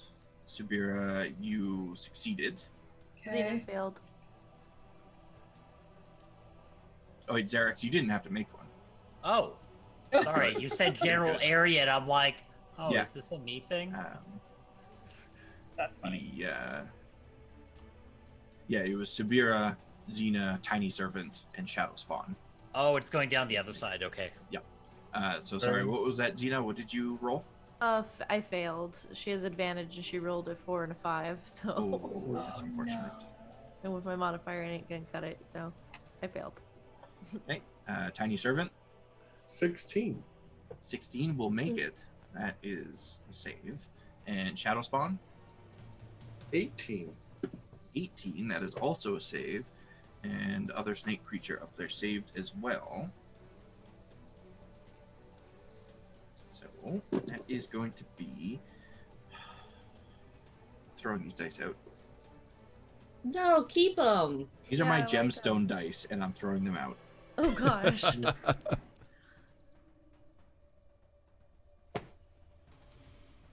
So those dice are just there to look pretty, not to actually do anything. You just gotta warm So them the most disappointing lightning bolt in the world, those that failed are going to take 14 points of lightning damage. Wow. Those that saved will take half.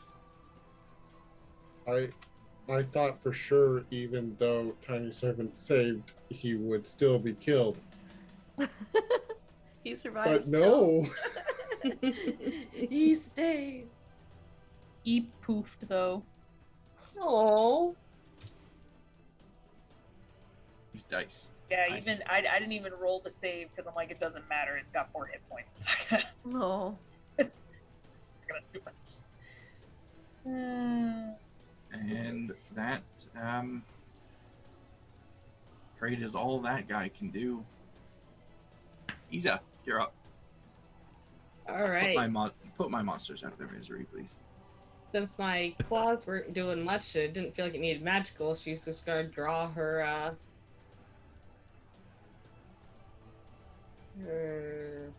longsword? Yeah. Yeah. Longsword. It'll be at disadvantage, so all my attacks are at disadvantage from the birds. Yep. I actually rolled pretty decently. That's a dirty 20. That will hit. Okay.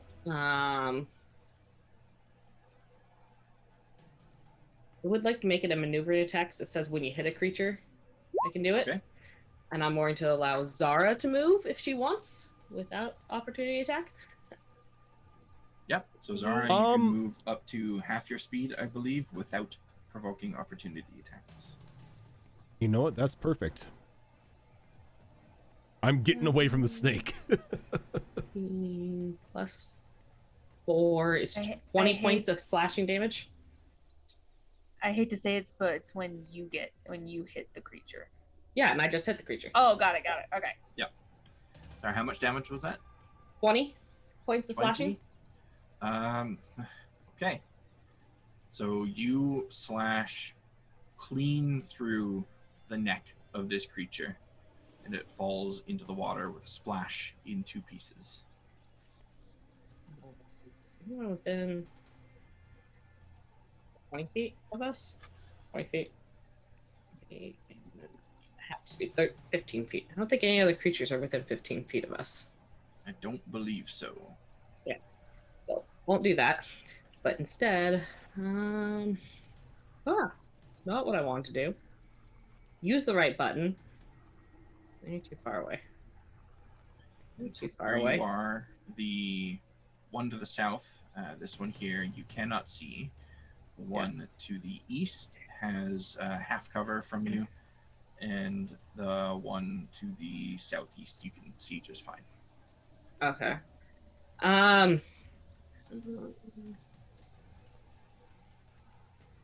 She'll move this way, so let's see, 5, 15, 30. I can get right here. She'll move there. Okay. Take the defensive stance, and I will toss one of my daggers at him because I got nothing else. Okay. I'll lose it in the water. That disadvantage. That one's probably not going to hit an 11. An 11 will not. And for a bonus action, it's too far away. Yeah, I think that's all I got. That's all I got. Can't do anything from a distance. So that will bring us to an invisible Yixis. Would it be possible for my shadow spawn to move this direction? Just straight down? Yes. Yeah. It would be moving underneath the canopy of those trees that you see there. Yeah, so it's going to do that. It does have a movement of 40 feet, so it can do that. And let me mark something here real quick. Actually, no, I don't want to do that. It's going to do multi-tack. Okay.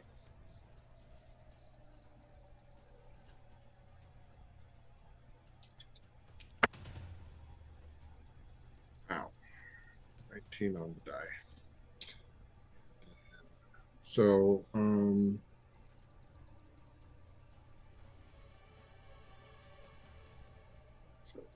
26 will hit. Does a 17 hit? 17 does, yes. Okay. So both attacks hit.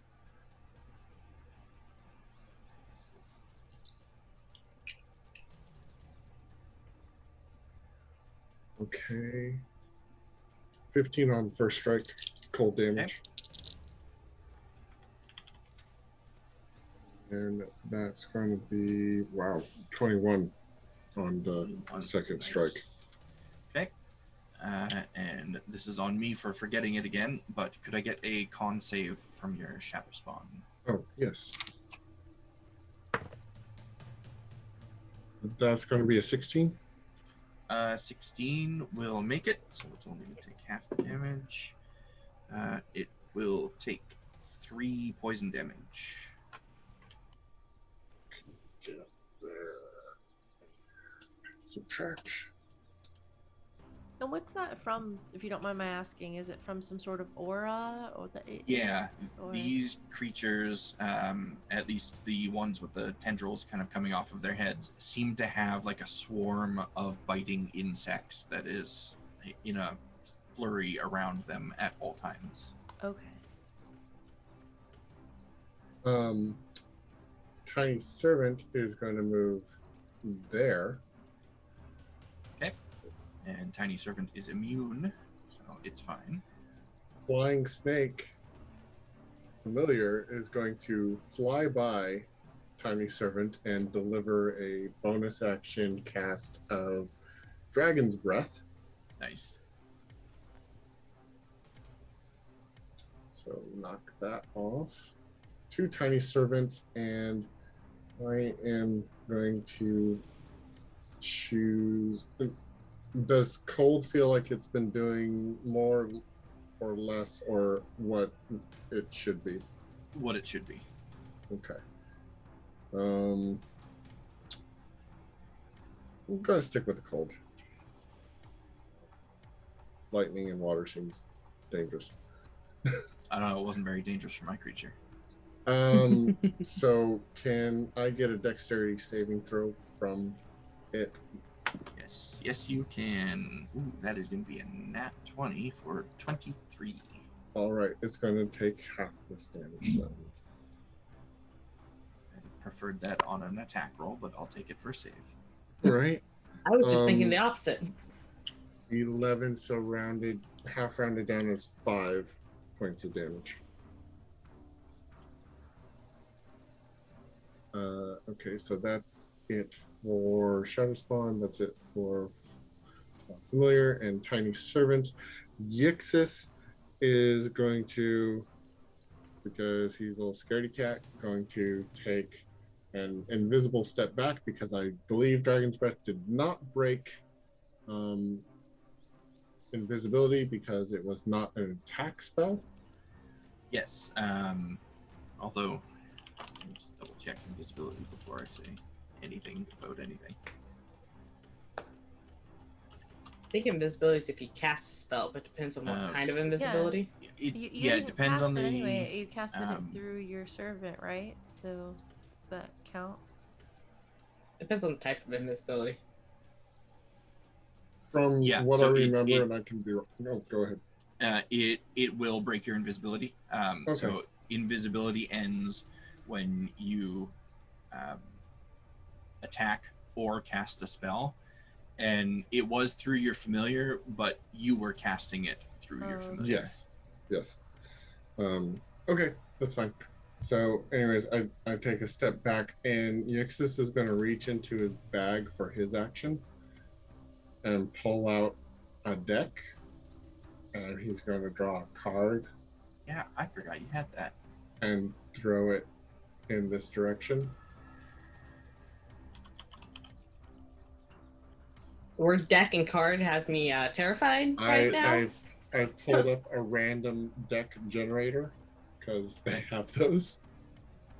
So let's see what pops out. This is terrifying.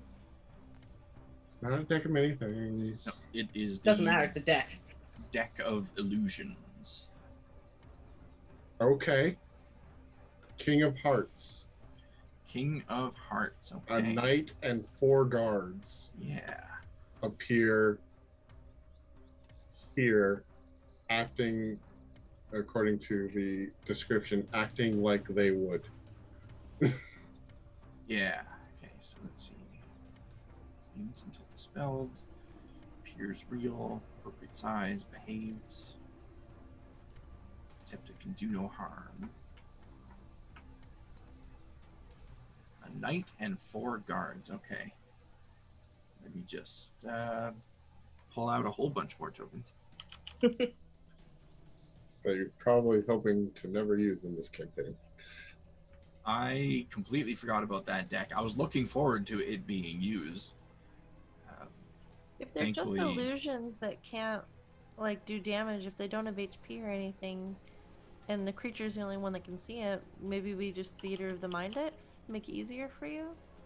I think everyone can see it. Yeah, why don't you just use the 1 token as, because they are just illusions, they can't do anything, they have no HP, no AC. But Well, thankfully I have all the books, so I can just bring up the compendium and drop them in. Okay. And then there was 4 guards, so that's 1, 2, 3, and could you mark on the map where they were going to go? I was reading the spell. They were going to go up here, Here. Okay. and the hope Over was there. that they might scare off things. Or maybe just distract some attacks. So, a whole bunch of humans just suddenly apparate in the middle of the battlefield. You probably hear Eva starts cursing under her breath that more enemies coming out. And I thought she'd receive them. you hear what appears to be the leader of this particular group shouting orders at the other humans to prepare for battle. Nixus will try to make it look like he's in charge of them and go, attack the snakes! And they will begin to charge in that direction. I believe they act on your turn. But I have to move them. So I want them to just be intimidating looking right now, and hopefully it Okay. does something. So they'll all take kind of like an aggressive and defensive posture in the spot that they are in, as though they are preparing to carry out your orders. Mm-hmm. Right? And Anything that else is from my you? turn. Xerax, you are up. Alrighty. You know what?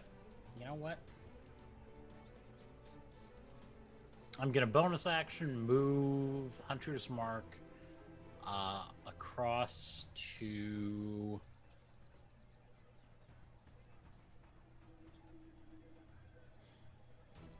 that one over there. Okay. Because I can. Because you can.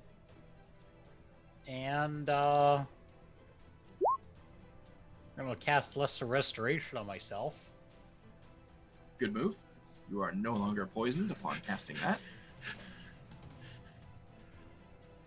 And then I'm gonna move 30 feet in this general direction to go deal with the problem. The strange illusory humans give you a look as you pass by them. Okay. And that makes it this guy's turn. Now, these things are fairly intelligent.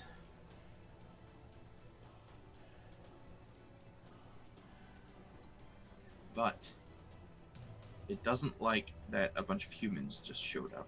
So I think it is going to dive down into the water, below the surface of the water, and snake its way. Its movement is reduced by 20 because it started its turn in 5 feet of the shadow spawn. Oh, no, this is a different one. It's the one Oh. in the top right of the map. Oh, I have my character sheet covering the top right of the map. Okay. There's another problem up here. I can't see it, it's see not that real. now. And it has exactly enough movement speed to weave through the trees here and pop up right over next to Zara. Excuse me, I'm not a human. No, but I think you're more dangerous than a human. God damn it, I just got Zara out of range of one of these things. Hey, Yeah, you know you what? How dare it? How dare it Okay, so as soon as it assume their level and abilities? Come as on. it as it pops up, I'm gonna need a Constitution saving throw from it. Okay. 'Cause I'm and gonna throw a halo of mushrooms at it. It will go ahead and do that before it does anything else. Constitution is a 16. 16, it barely saves. Okay. Now it is going to try and wrap itself around you. So it's gonna make an I don't like attack that. roll here. Does an 18 hit? Yeah. Okay. So its tail slinks through the water, and before you realize that it's there, it wraps itself around your legs, and then the rest of its body twirls around yours, constricting you in place, and you are going to take guess. 13 bludgeoning damage, and you are grappled by it. Grappled and restrained. Okay. Now that it has you, it's going to try and bite you. So this will be... does restrained affect that roll? I believe it gives advantage. Yes, it does, which is good because it rolled a 3. This is going to be an 18 to hit. That'll which hit. I believe will hit. Yeah, my armor class is 17. Okay. Going to be...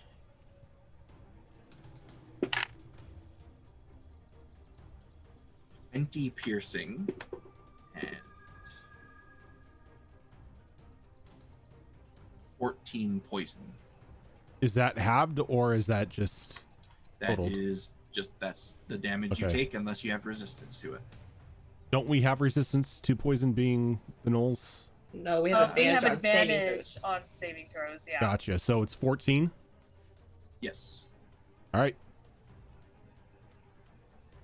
That is a heavy hit from that thing on you. Xerax, you've probably dealt with plenty of snakes in the desert and can kind of see this from where you are. It looks like this snake is preparing to have a meal.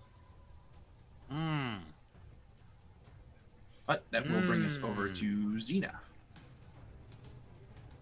Xena is going to gloriously charge at the one attacking her friend. And she's going to first shout at Zara. Don't let it get you! Just break out of it! You've got this! Focus! And use her kind of just combat, desperate attempts at inspiring her fellow warriors. She's going to give you Bardic Inspiration as her bonus Nice. action. So you That take will a be very d6. helpful. That will, you yeah, can that'll use. be very helpful, seeing as how Zara is super weak. Yeah, figure. So you were inspired by Xena's just warrior cries to you to just fight off this thing. So you can use that. You're probably familiar with Bardic Inspiration, but ability check, attack roll, saving throw, 1d6 for 10 minutes. You can use that. Or use it once in 10 minutes. Sorry, rather. And then I'm going to attack. I'm going to use powerful attack. And take a swing. And fucking... I nat one. So... Okay. No. Shout inspiration and then kill me. Yep. Jesus. I hate Roll. you guys. I hate you so much. You suck. You suck of all the things you suck. Roll a d4 for me. Okay. It's a 4. 4, okay. So as you go to bring your fancy new weapon down on this snake creature, Mm-hmm. it had enough time to prepare for that attack while you were giving inspiration to your ally, and the tendrils that are kind of coming off of its face and upper part of its body quickly wrap around your hands and the hilt of your axe. And it is going to try to rip that axe out of your hands. Oh, fuck no. I don't expect it to, because you're really strong, but we'll find out. So give me a straight strength roll. The number to beat is 19. Okay, I got a 14 and a die plus 8, so that definitely beats that. Yeah, that definitely does. You're having none of this. This is a brand new weapon, and you are not going to be losing it anytime soon. So you just rip it right back out of these tendrils. But that did use up your action, unfortunately. Yeah. So that's it for me. That brings us over to Subira.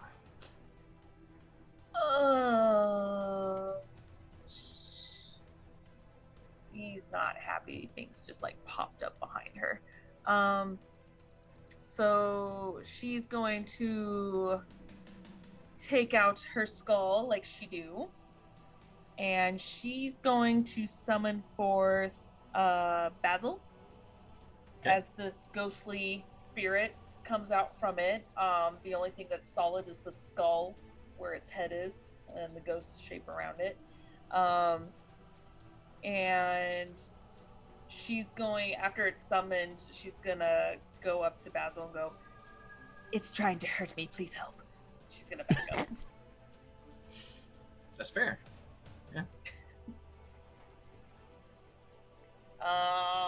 And so now it attacks. Or Isa just getting this ghost just pop up in front of her. Things are popping up everywhere. She's very unhappy with this. But at least she knows what this one is. Yeah, I mean, you guys have seen all three of the forms. So this one, it does have 2 attacks, and it's called the Deathly Touch. Okay, cool. So that's pretty much within range, but I'll just bump it up 1 earlier. So let me see. It has a... Oh, my spell attack modifiers. The bonus to hit. Okay, cool. Yes. Cool, Yep. Cool. Oh, that's a nat 20 Very nice. for 28. Absolutely hits. So that's 1d8 plus 3 plus the spell's level, which everything is being cast at 4th level now. So max, let's see, because we're doing brutal critical, it's 8.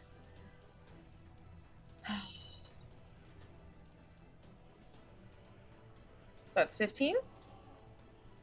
1d8 plus You 3 tell plus me. the spell's level, so Yeah, that's 15. Okay, yeah, so 15. And then, where's my d8? There it is. Okay.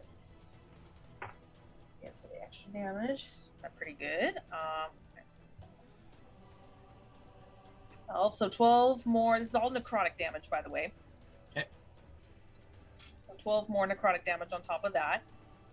Okay, that's pretty good hit from that skeleton. It's 27 total damage there. And that was just its 1 attack. So now it's going to do its next attack. Oh, that may not be as much. That is going to be a 16. 16 will miss, I'm afraid. It will miss. Okay.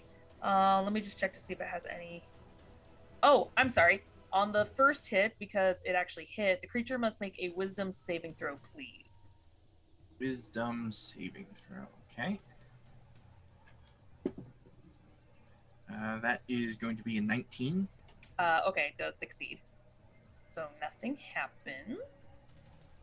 Okay, that's it. Basil will stay there. All right. That will bring us over to the snake by the 2 summons of Yixis. And it got battered pretty hard by that shadow spawn, so I think it is going to focus its attacks on that guy.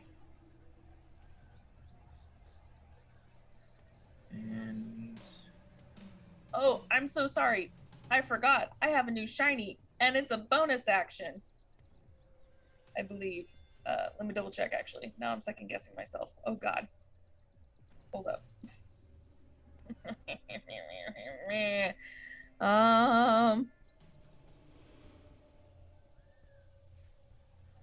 Give me a second.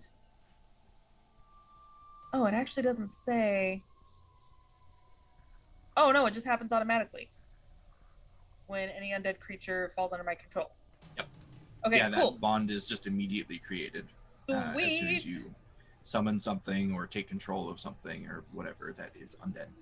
So I think just for funsies, she's gonna see like this this black tether between the ring and the undead, kind of like where its heart would be.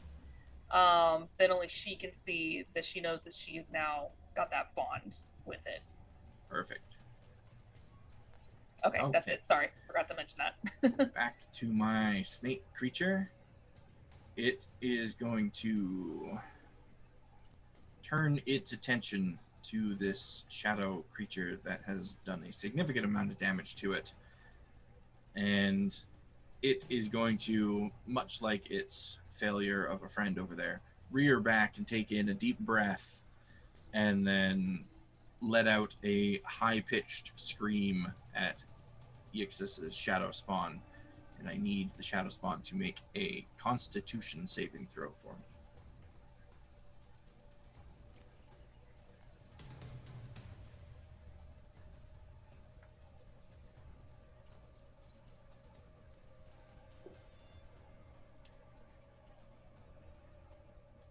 I'm muted. That's only going to be a 13.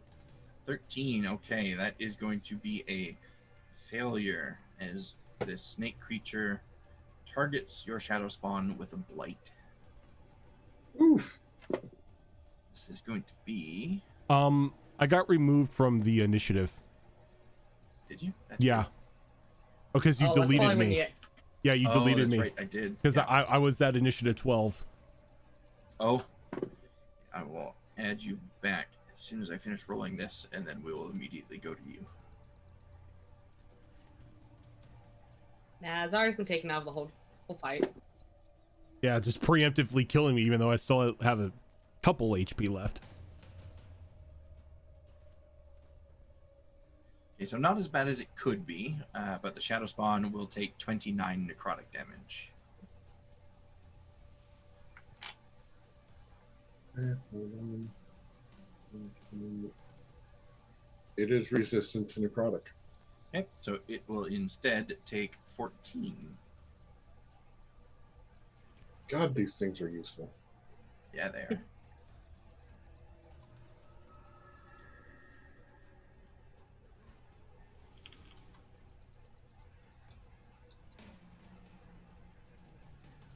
Okay, and that is all it can do, so we will reverse time and go to Zara.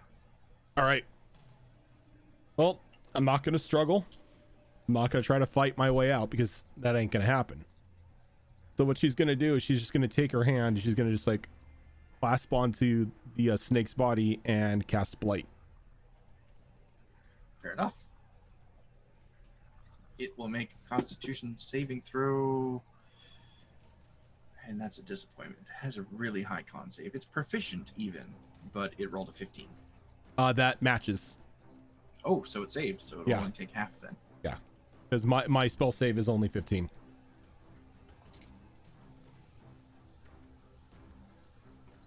Because I don't Doesn't think mean I'm the any spell less saves don't go up disappointed in with it. level, do they? No, they go up with your proficiency It's- bonus. Yeah, the proficiency and your modifier if it goes up. Because The it's 8 modifier. yeah, it's 8 plus modifier plus proficiency, correct? Yes, yeah. Yeah, so it'd be 15. All right, so it's gonna take half of this.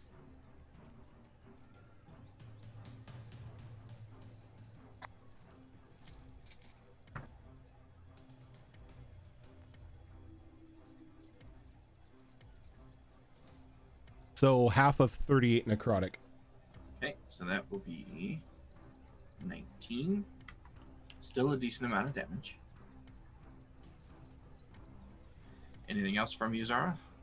Don't think I have anything else I can do. Yep, I do not have a... Nope, I don't have any potions or anything. Okay. So that guy has already had his turn. That guy's dead. And back at the top of the round with this angry fellow down here.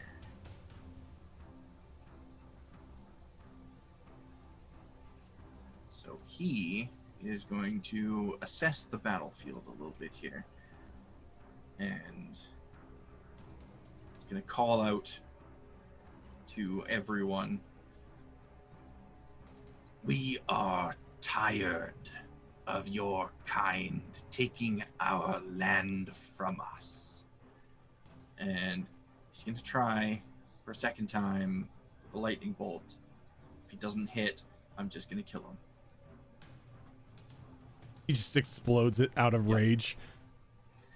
So that lightning bolt is going to be directed.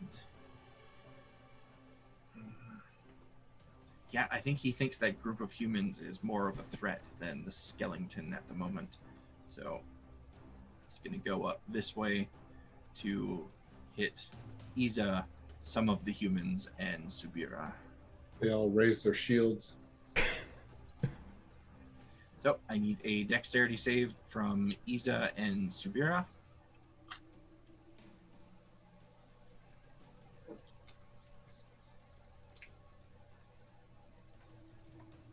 That's an 11.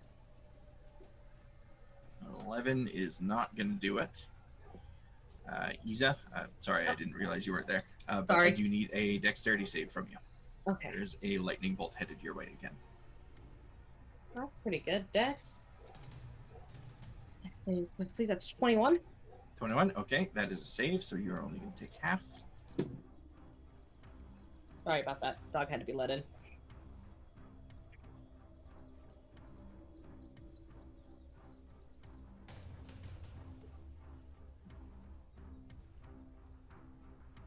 Okay, Subira, you are going to take 28 lightning damage. And Iza, you will Now- take half of that.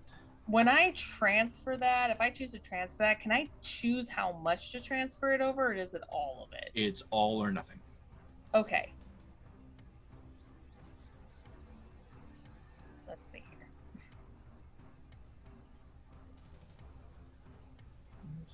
Just double check when these guys get hit. Oh, by you can stuff. handle it. Yeah. Okay. Yeah, I'm gonna do that. Okay. He's still standing. He's got some good health on him. Everyone sees sparks start to fly off of the skeleton. Okay, any physical interaction? Well, I don't know if I'd call that physical per se. Let's say that the illusory humans shimmer a bit, and I'll give this guy a chance to try and see through them rather than just straight. Yeah, it up makes sense. revealing it. It's a type of interaction. Yeah. So what is his? Oh, good. He's much smarter than the other ones. Oh yeah, he immediately recognizes them as an illusion. That was a 22 on his part, Oh, dang. and he's not happy at all about being fooled just then. But there's nothing he can do about it because it's Iza's turn now. He's going to step up. Should I probably step up here? Actually, no, this isn't the skeleton that hurts me, so I'll step up there. And I'll make an attack. Big guy. It's not bad. I rolled a 14 and 15, so that's plus 7 is 22. Oh, no, 14, 21. 21. 21. I can math. You're muted. If it's 20 anything, it will hit. Okay. So that's 8. 3 plus my 4 is. I can match it. That's 10 points of slashing damage. Okay. Wow. I'll take my next attack. Get it. 17 to hit. 17 will match, so that will hit. Awesome. And then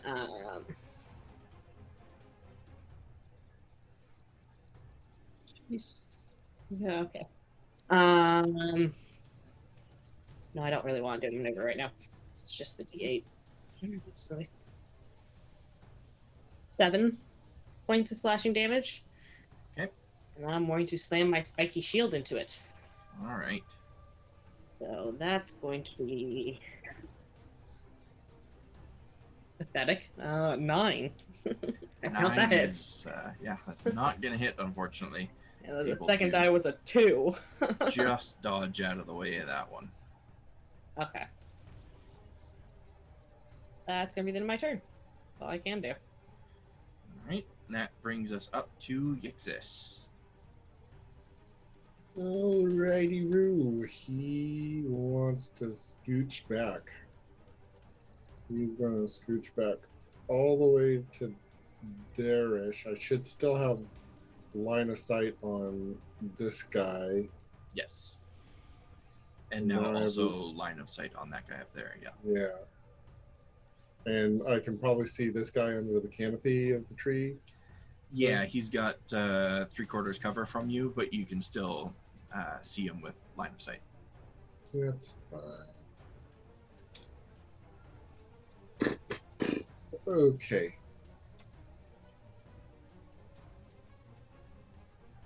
So,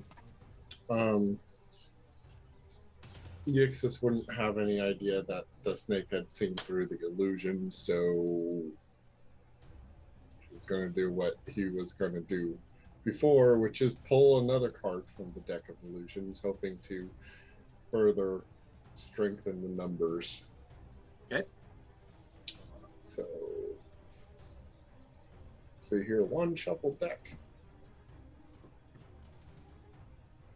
That would be a 3 of spades. 3 Ace of spade, 8, 2. is not on there. So I guess I draw again. Yes.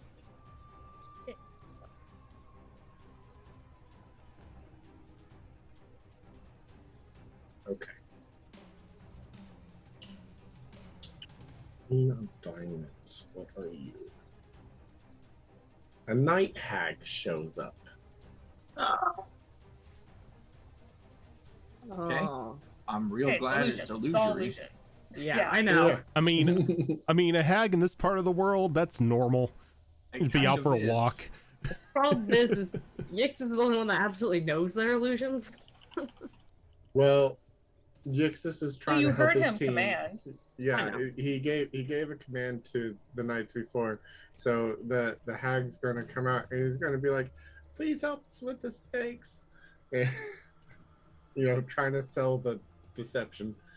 And as you see that, everyone sees this wrinkled, grotesque woman kind of emerge from the water, and she cackles quite loudly throughout the area and gives Yixis a little bit of a wink. And Yixis is going to shout out towards the other snake here, just real quick, a short little, "We don't want your land, we just want to leave," and that's going to end anything he can do for the rest of his turn. The Shadow Spawn is going to do multi-attack on that snake down there. Okay. Okay, so I think the plus to hit was +7. So that's going to be a 16 and an 18. Both of those will hit. Okay, cool.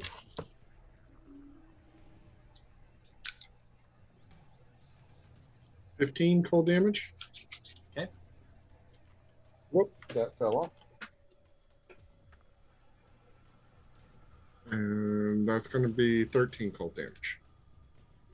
13 gold damage. Okay. And I am a terrible DM and keep forgetting about auras, so I need a Constitution saving throw from your shadow friend. It's a 17 to save. That will save, so it will take.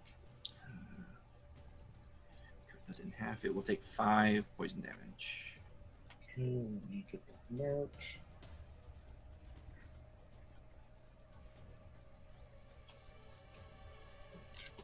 Okay, got that marked. Tiny servant over here, he is going to do his breath attack again on the snake. Please give me a dexterity saving throw. Dexterity saving throw is 16. Oh, meets it, beats it. Okay. So he'll take half of this. Okay. 14, so half of that is 7. Okay. Still ridiculous damage from a tiny serpent.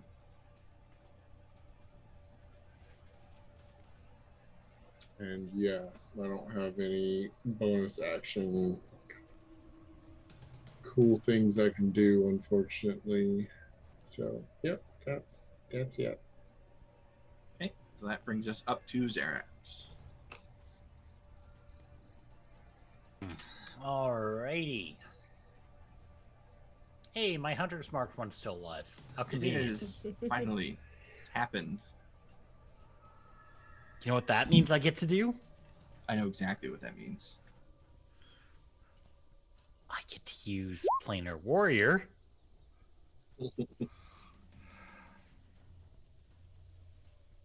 And this one's been damaged? It has, yes.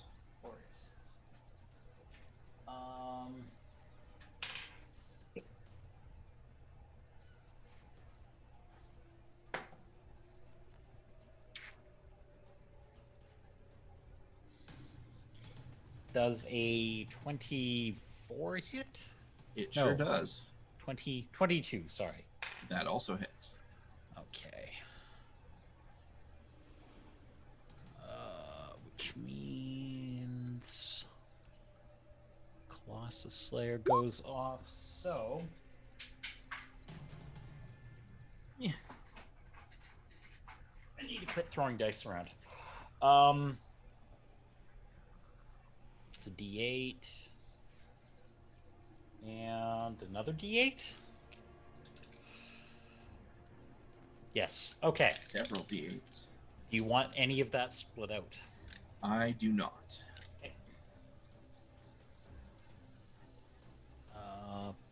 Plus. Okay. 10, 20. This is why Xerax didn't get the weapon that makes them vulnerable. Because I have a bad habit of stacking numbers. Yep. 23 damage on that first swing. 23 damage on that first swing. Okay, that is a hefty amount of damage. And the second one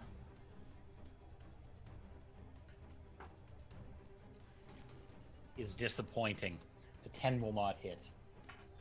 I like that disappointing number. That certainly will not hit. And that is sadly all I get to do. Okay, and it is that snake's turn. Now, what's more important? Her meal or the two people beating the crap out of her? Oh, I just need to, take a permanent marker and write auras on my monitor or something. Did you give me a Constitution saving throw, Eric? Just write it in the middle of the monitor so you can always see it. Con? I can do con. 14? 14. Is there DC? Ooh, 14 is not a save. So you are going to take 7 points of poison damage. You are going to be poisoned for the next minute. You did that with advantage too? Yeah, you have advantage on saves against being poisoned Oh. from being a Gnoll. But none of us can remember. Like me with my auras. You know what the best part is? You don't have to remember it because I never remember to do the auras anyway. Would be the same number. I rolled another Aw. 11. Oh, Same number, same outcome. I tried to help. See, and I did that when I got hit with the lightning bolt because I technically have evasion as a reaction. And I didn't use it because I forgot I had it. I love being disappointed by my dice's ability to roll. I know that feeling very well. So I think this creature is going to attack Xena because it put its weird tendrils on that axe and it feels like that axe can hurt very badly. So when it goes to actually strikes. When it goes to attack Xena, I'm going to need a Constitution saving throw from it. Okay. That is going to be, where's its Constitution? 16. 16. Jesus, come on. Stop having all the creatures actually makes the saving throws. They keep only just making the saves too. It's because I'm looking at it. It's just with a 19 wisdom. It's a DC save of 15. Yep. And no it's fun not allowed. even it's rolling that great. It just happens to have a +6 to its con saves.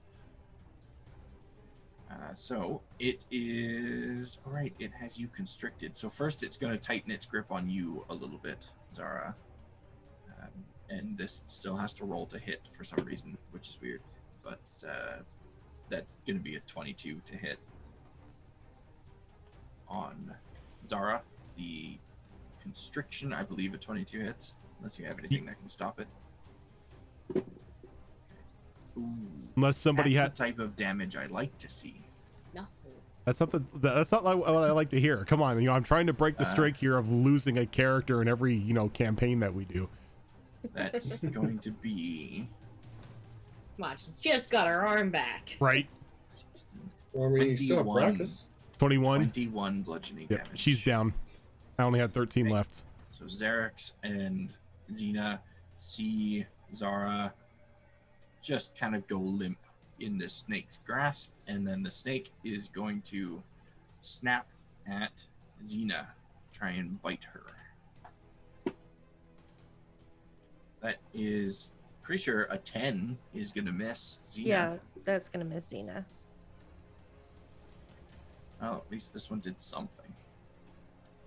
And now it's Xena's turn. Okay.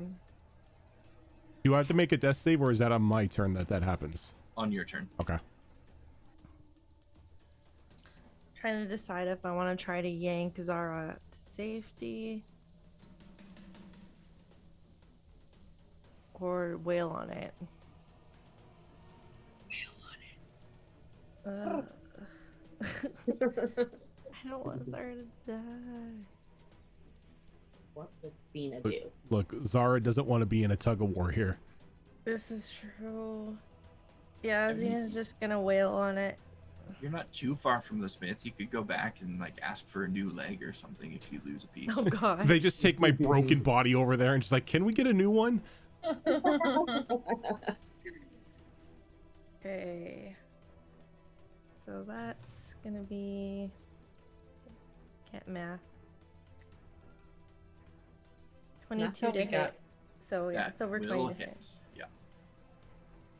and that's how we Um, got a Zara Wolverine. Back to the Smith house to fix the body. And I'm sorry, I didn't say it, but it's a powered shot, so I'm not gonna get a second Okay. hit on it. And there, it's damage. Oh, fuck. It's lower than I would like. 6. Just 10 points slashing, but since it's considered vulnerable, Yep, Will that be will be 20. 20.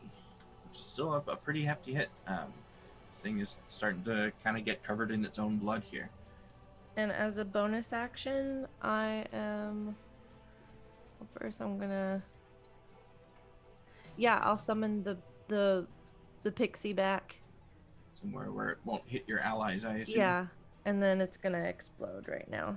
Would that hit me? No, it No, would it's not. a 5 Okay. feet. Yeah, it's just 5 Yeah. feet. And this creature is big enough that it can have you grappled in the space you were originally in, rather than occupying its space. Ooh, I'm pretty sure that fails its dexterity save. That's going to be a 8. Yeah, that fails. So it takes 3 points of. I forgot. Glitter what kind. damage. Yeah, force. It was force damage. Forced glitter damage. Force There you glitter. Okay. And that's it for Xena. Subira. Subira, did I notice that Zara went down? What's your passive perception? 12. I'm going to say no. There's a lot happening all over the battlefield, and you just got hit by lightning.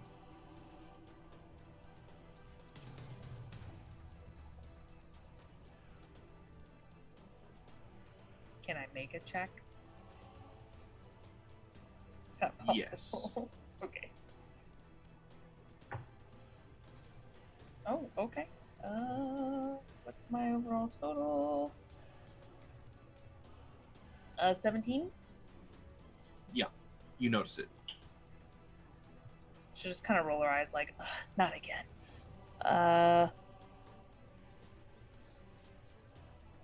Seeing as how she saw Yixis talking, she's gonna be still wary, but around the hag. Maybe wave a little bit as she passes by. It kind of touches your shoulder a little bit as you go by. Ooh, cold.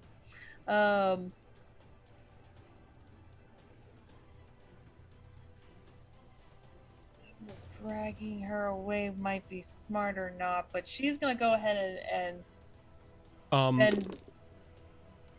what? I was just gonna say, I was just gonna ask, since I'm grappled, would I not be here, like inside of it? Its body is long enough that it can wrap its tail around you to grapple you Gotcha. while keeping its head on a different space. Okay. She's not very strong, but she's gonna kind of like reach out on her toes and kind of like give a tap on Zara's shoulder, and a green sheen just kind of goes over her whole body as Spare the Dying goes off. Good moves. And she's like, okay, try not to die. And she'll look over to the other two and say, She's good for now, but that can't be pleasant being in its grasp. and What does Spare the Dying do? You don't have to make death saves. Stabilizes you. Yeah. Which is really good because you're still poisoned and would have had to make those saves at disadvantage. Yeah. So you are stable. So you're good. And just because I still have movement, I'm just gonna be like, nope. I'm just gonna take a step back. Like, it's cool. It's cool. The hag watches you as you do. She's okay with this. She's not as creeped out. She's just slightly wary because she's like, I don't think you're who you are, but we'll see. And Basil's turn. I'm gonna keep wailing on there since she said to help.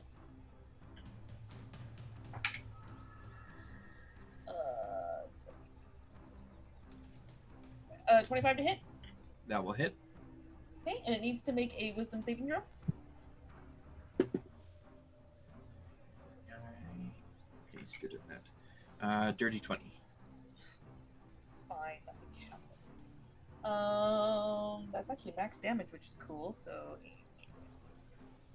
15 necrotic damage.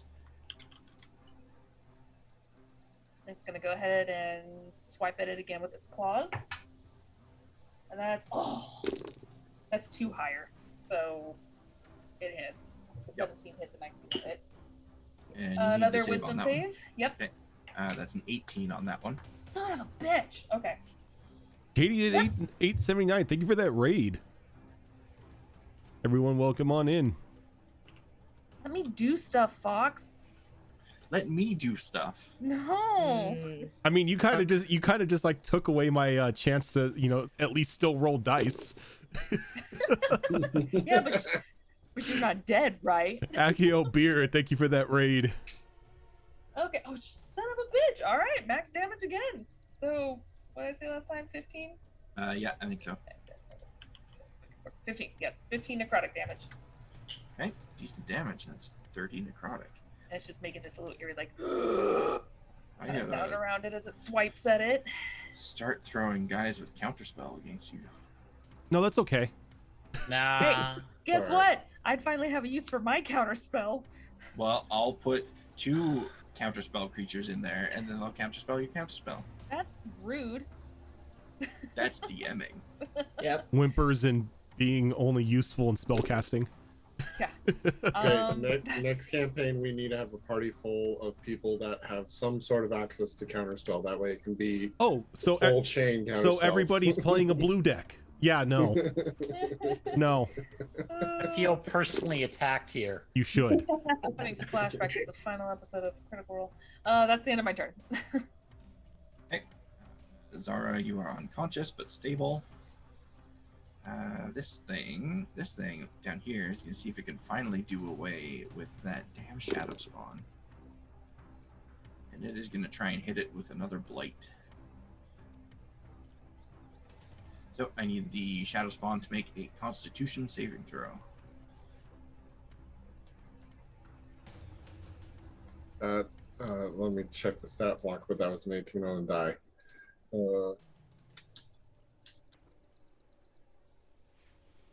The life of a summoner, going through tabs trying to find the stat block. I know the feeling. So yeah, that's a dirty 20. Okay, that is a success, so you will only take half And this is necrotic damage? Yep.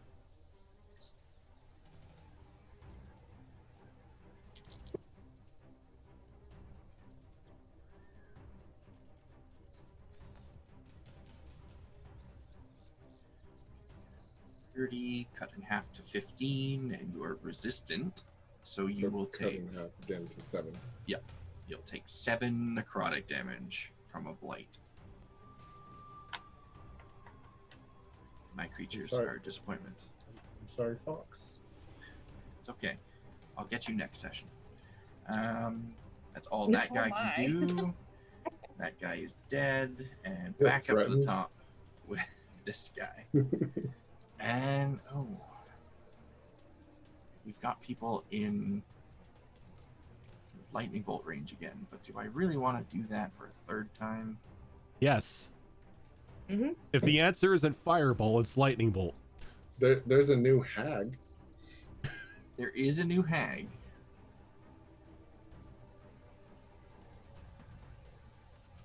How do the snakes feel about hags? I mean, the ones with the tendrils don't like hags one bit, but the one down here in the corner did see through the illusion of the humans, and the hag appeared in the same way. He's not getting any closer, though, because he's not positive that it's an illusion.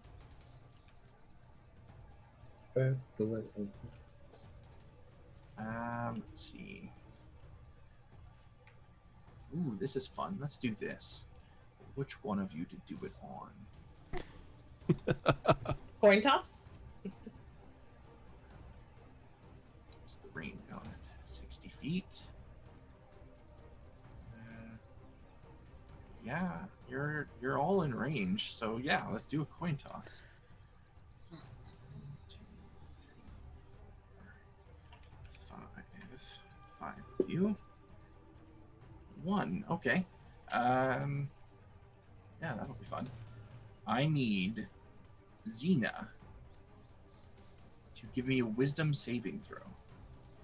Why? Why that? You target me. You target me, sir. The dice told me to do it. Oh yes, blame the dice. Yeah, uh-huh. Gonna hit the barbarian with the wisdom save. Fuck. Yeah, that's gonna be an 8, sir. An 8.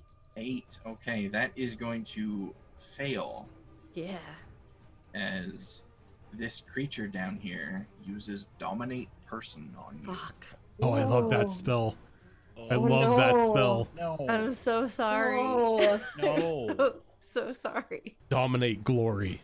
At someone. which point, telepathically, he issues the command to you, Xena.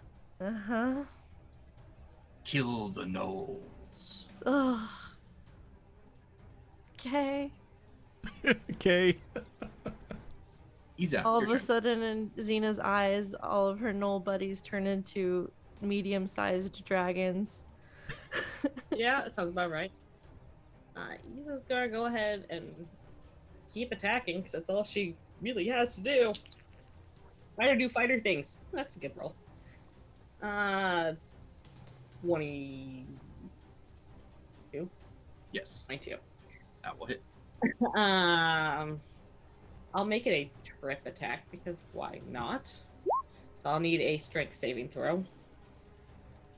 Okay, Damage. strength saving throw. 6.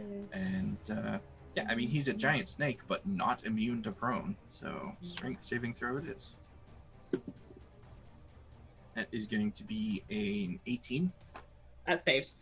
13 slashing damage, though. Okay. Come along for another with a natural 1 One. Oof. with my longsword. It's your long sword. Okay. Roll a d4 for me. 1. 1.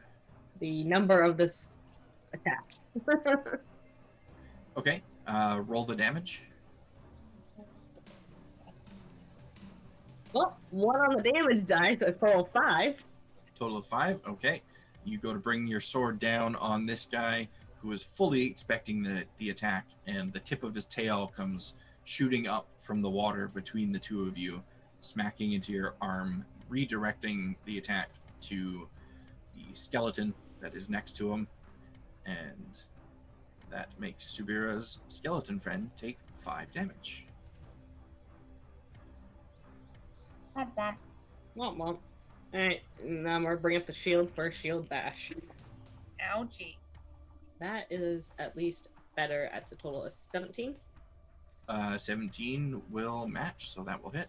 Ooh, I will need another strength saving throw. That is Fighting going spikes to out. be... The hell number is that? Oh, that's a 15. Dirty 20. That match. Yeah. Yeah. He succeeds. So it's gonna be 9 piercing damage. Piercing. Okay. Still some good damage on this guy. He's below half now. That will be everything. I did expend a superiority die, so take that down one. Alright. Okay. Ixis, you are up, sir. Okay, so Yixis will quickly shout out towards the night head, do the big spell, and she's going to start looking like she's casting some huge spell, right? And the knights are going to act like they're ready to protect her because he still doesn't know that the deception has been figured out by the red one down there. Yep. And then he's going to take out his coin and flick his claw across it and send out a little red spark that flies all the way down in this-ish area, but so that it won't hit his friends. And Fireball is going to go off and get that guy there. Okay. You need to make that dexterity saving throw. It's a 21. I believe that will pass. I think it does. We'll take half of that damage. It does. It definitely does.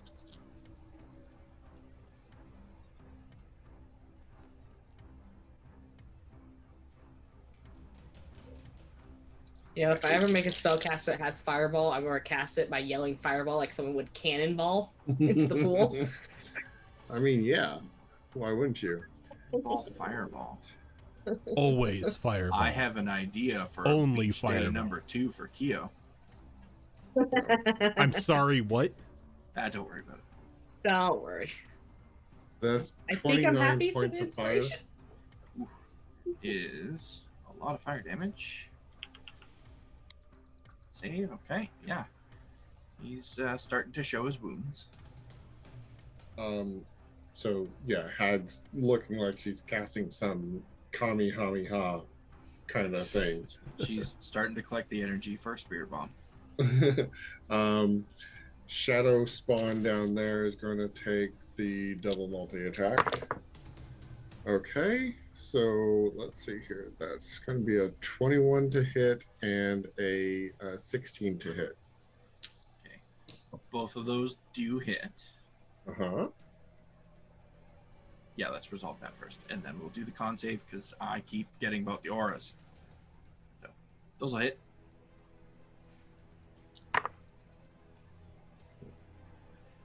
$20 points of cold damage. That is a hefty amount of damage. 15 points of cold damage. 15 points of cold damage. Okay, this creature is looking real bad right now. So let's get that con save from the Shadow Spawn. Natural 20. Natural 20 will save, so it's only going to take half of this damage. That is going to be 4 poison damage that it's going to take. I can't believe this thing's still up. That's what I'm thinking about my snake creature right now. But Tiny Servant You does said have a chance. 4 points of damage? It will take the 4, yeah. Okay. Okay. Tiny Servant is going to do Dragon's Breath. Okay. So I need dex save, please. Save. Well, I think it does it again with an 18. That does. Okay. Great damage. Considering 3d6, that's 14 points of cold damage, so reduced down to 7. 7.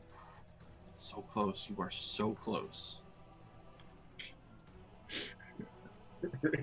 Damn it. That tiny servant almost got to put another notch on its kill list. Hold on, so I cast Fireball. I just need to double check real quick in case I've got a bonus action cantrip. I don't think I do.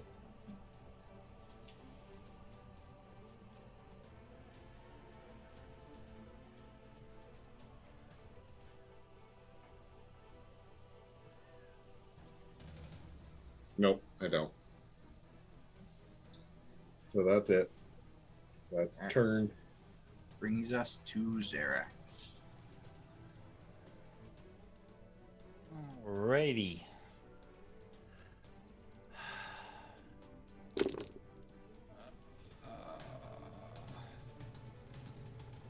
You know what? Take a 5-foot step that way. And... Okay. As you do, no, Xena, wait. somebody That's a just bad left your idea. threat range. Oh shit. That's a bad idea. Yes, I want to. I guess I don't want to, but I guess I will take a swing at my buddy. The only way I can hurt you guys is have one of you do it for me.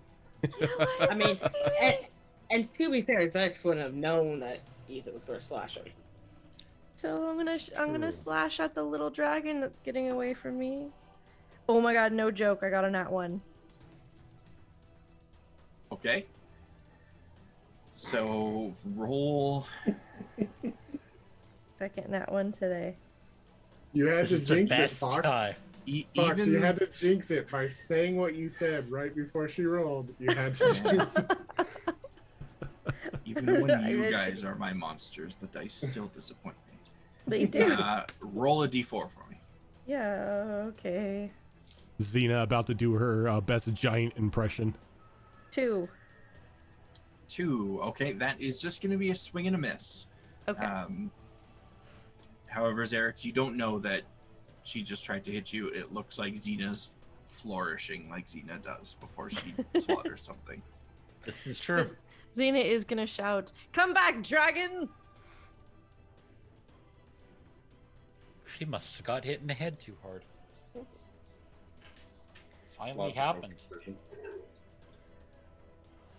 Alright. You know what? I'm just gonna deal with the poison condition and take a swing at this thing. However, I am going to bonus action planar warrior yet again with hope.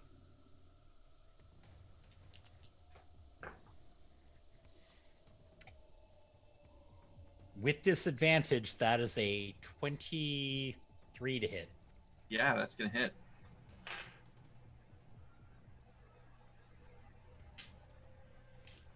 All the dice.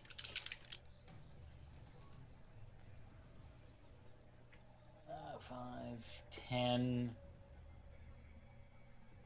21 damage. Ooh, that's a lot of damage. This one as well is looking real rough. And let's go for the second swing.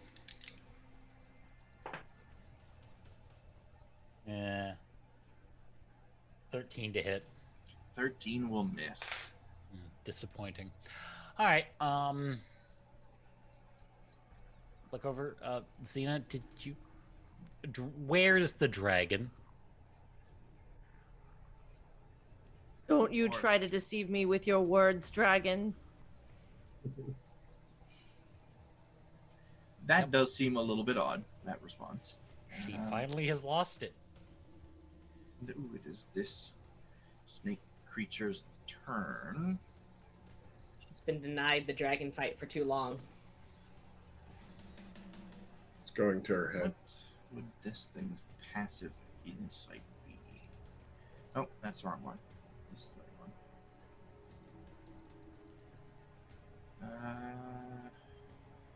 Let's see. Yeah, I think it knows what's up with Xena. These are its people, after all. It knows their abilities. So I think it is going to...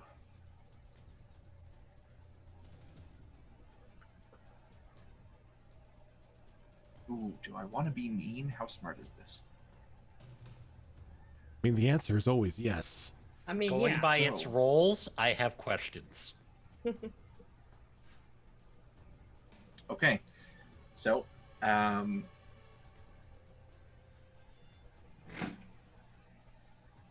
it is going to use its action to disengage. It is going to dip down beneath the surface of the water, dipping Zara down beneath the surface of the water as well, as it begins to make a getaway.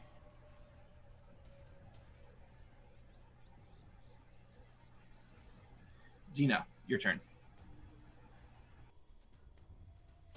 Is there a save or anything, or not until the I end of my believe turn? there is, actually, but I don't know if it's at the start or at the end. Let's see. So when you get hit, Depends on what he's doing to me. Yeah, let's see. True. Time. Lots of positive picture use rare. Yeah, so I guess that's what makes Dominate Person so nasty. You only get to remake that save when you get hit. Ah, okay. Then I'm going to continue to pursue Dragon. And I will do... Question DM, do you think my character would continue to do a powered strike, or would consider it better in the Dominate state to do a multi-attack, or is that my decision? I'm going to leave that up to you. You've got an enemy in front of you. Attack them as you would. Okay, I'm going to flip a coin. It's always a really difficult decision to make as a player. Yeah. Okay, she's going for a multi-attack based on the coin flip. So first attack is a 19 to hit. Xerix. Yep, that'll hit. Okay. Second attack is a natural 1. That's my third natural 1 tonight. So I'll roll damage for the first attack, which is... Oh, damn it. It's close to max damage. Sorry, buddy. That's fine. So that's gonna be, let's see, new axe, 17, 19 points slashing, but it's not double that, so that's good. Yeah, I'm totally fine. I mean, honestly, I have one of the highest hit point totals. I'll be fine. That's good. So let's resolve that nat 1. Roll a d4 for me. God, again, what is with, okay, I'm gonna tell you guys something. My boyfriend told me not to say this, but I'm using his dice and I'm blaming his dice. He told me not to say Not it. My only dice is it- performed poorly. That's probably taboo. You know your dice will do you justice. I know. I you thought, probably you know, cursed his now forever because someone else has touched him. Yep. I thought I'd give it a shot, you know. It didn't work out. We need to see other dice. It's just... I mean, it's technically working out in your favor right now. This is true. The real question is to brain yourself with your own axe. I got a 3, so 3. Okay. This could be interesting for me. Roll a d6. okay.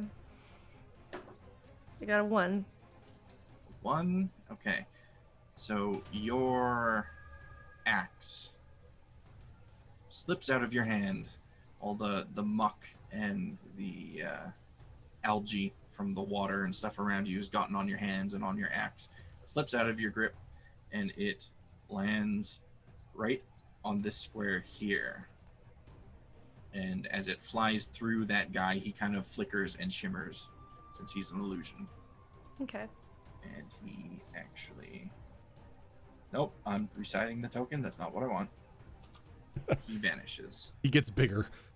No, they don't disappear until they're I know they don't technically disappear, okay. but I'm just taking tokens off the board because there's a lot.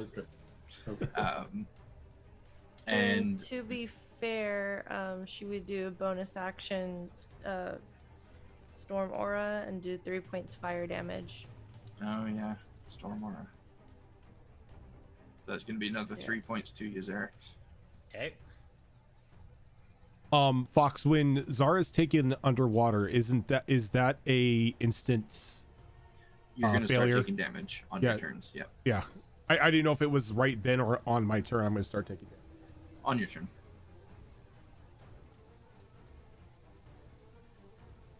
So I believe that is everything from you, Xena. Yeah. All right, Subira, you're up. Okay, so I saw them dip in.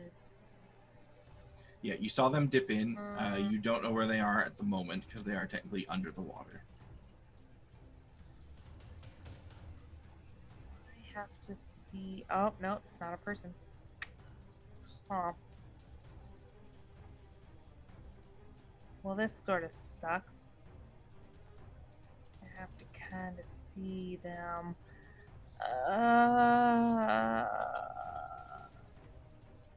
Nope, have to see them. Nope, have to see them. God damn it, these are all sight. Okay. I don't know what to do for. Tactical nuke the area. Yeah, I don't really have anything to I mean, nuke it's- the area though. It's the only way to be sure. For part of my movement, can I go underwater and see if I can see them? Like if I You move up a would bit. be able to go underwater. However, you did see Iza try this earlier when Xerax first disappeared, and she yeah. was unable to see anything. Too murky and gross. Yep. Okay. You could move up to where you think they might be and use your action to try and do a perception to locate them. Yeah, yeah. I mean, it's just my movement, so. All right, see if I can see anything. Nope, that's a D12. I need a D20. I will roll a stealth from them. That's a dirty 20. Ooh, dirty 20. You are lucky because they rolled a 19. Oh. Yeah, so you see some shadows under the water that you feel like is likely them. Okay. Did the snake look pretty beat up before it went in the water? It did look pretty beat up. So if you have a bonus action that you could use to try and hit it with something, that might be good.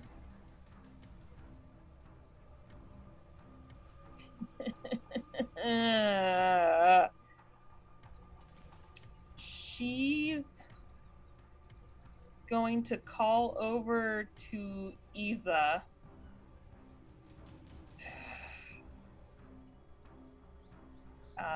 And say, This creature is taking Zara. It's over here, but it might be swimming away. Keep a sharp eye out. that's it. That's all I can do. That is enough. They I had mean- no idea what was going on up there. Her back is to mean- them, and she's facing the big monster. I mean, how deep's the water? The water is 3 to 4 feet deep, depending on where you are. Oh, okay, so it's not that deep, but it's murky. You know what? I'm gonna chance it. I would, because I see the shadow, I would like to Misty Step and grab onto it. Okay, you can Misty Step over there, but you have used your action already to do the perception check to locate them. So you wouldn't be able to try and grab it or anything. Oh, I went. Oh, this is frustrating. Okay. Yeah, I won't do that then. Okay, yeah. What's the movement of this guy? Let's see here. Oh, he could go there. Okay. I'm gonna have Basil move over here and chance the opportunity of attack. Okay, and it will absolutely take an opportunity attack. So I just know it's in that area. Just Okay. forgot where. Oh, that was so close to the nat 20. So close. Instead, it's going to be a 23 to hit. That does hit. Okay. It's first going to take 8 piercing damage. Okay. And then it's going to take... is your skeleton immune to poison damage? It is completely immune. Then I will not roll that 7d8 poison damage.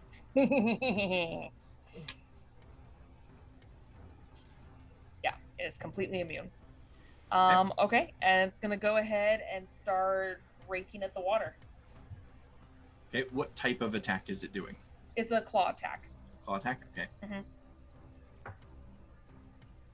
Oh, and almost went 19. But I'll take that. That is a 21. A 21 will hit. Okay. Where the heck did my D8 go? Oh, there it is. Okay. 4, 8, 9, 10, 11 necrotic damage. Okay. And it needs to make a wisdom saving throw. Wisdom saving throw. That is this guy here. Oh, good. They're proficient with wisdom too. Damn it. That is going to be a dirty 20. Okay. Fine. Next attack. Same exact thing. That will hit. Hit. God. Max damage. I love you. So that's Possible. 15. 15. Okay. 15 necrotic damage and another wisdom saving throw. Is still up. And that wisdom saving throw is a 23. Okay. Passes. Don't let me have my fun. You're so close. So close. I think if you had max damage on the first hit as well, you probably would have done it. God damn it. Okay. It's just gonna kind of go the shadow. That's everything from you then. That's it. Okay. So this is the reason why I questioned whether or not I should even do this, because it is kind of really mean. Start of your turn, Zara, Yep. you are going to take damage from trying to breathe underwater, which is an automatic failure on the death save. Yep. Which means you are no longer stabilized, so you need to make a death save for me at disadvantage because I'm you're poisoned. Yep. You do still have bardic inspiration too. Can't use it on death saves. That's right. Yeah. Shit. So I rolled a natural 20 on one. I rolled a 3 on another. Okay, that's only one failed death save then. No, it's 2. Well, No, it's it's not. one. No, It's it's only, natural attack. one. yeah, it's It's only failed. two when it's a nat 1. No, but I have the failed death save at 0, you don't have, I? You have 2 total now. Yeah. Because you That's took what I mean. I damage have a total of starting your 2. turn, and then Yeah. you just Wait, failed hold one of on. them. The stabilizing should have cleared any previous failed death saves, right? Yeah, he I started with didn't 0. I had 0, but since I have 0 HP and I took damage, it's a failed death Yes. save. Yes. So you Thankfully, are at thankfully 2 it's failed only death from saves. drowning and not somebody hitting me, because that would be 2. Yes. Yes. yeah. So that is the end of your turn. This guy. Oh, right, he lived. Nice. Okay.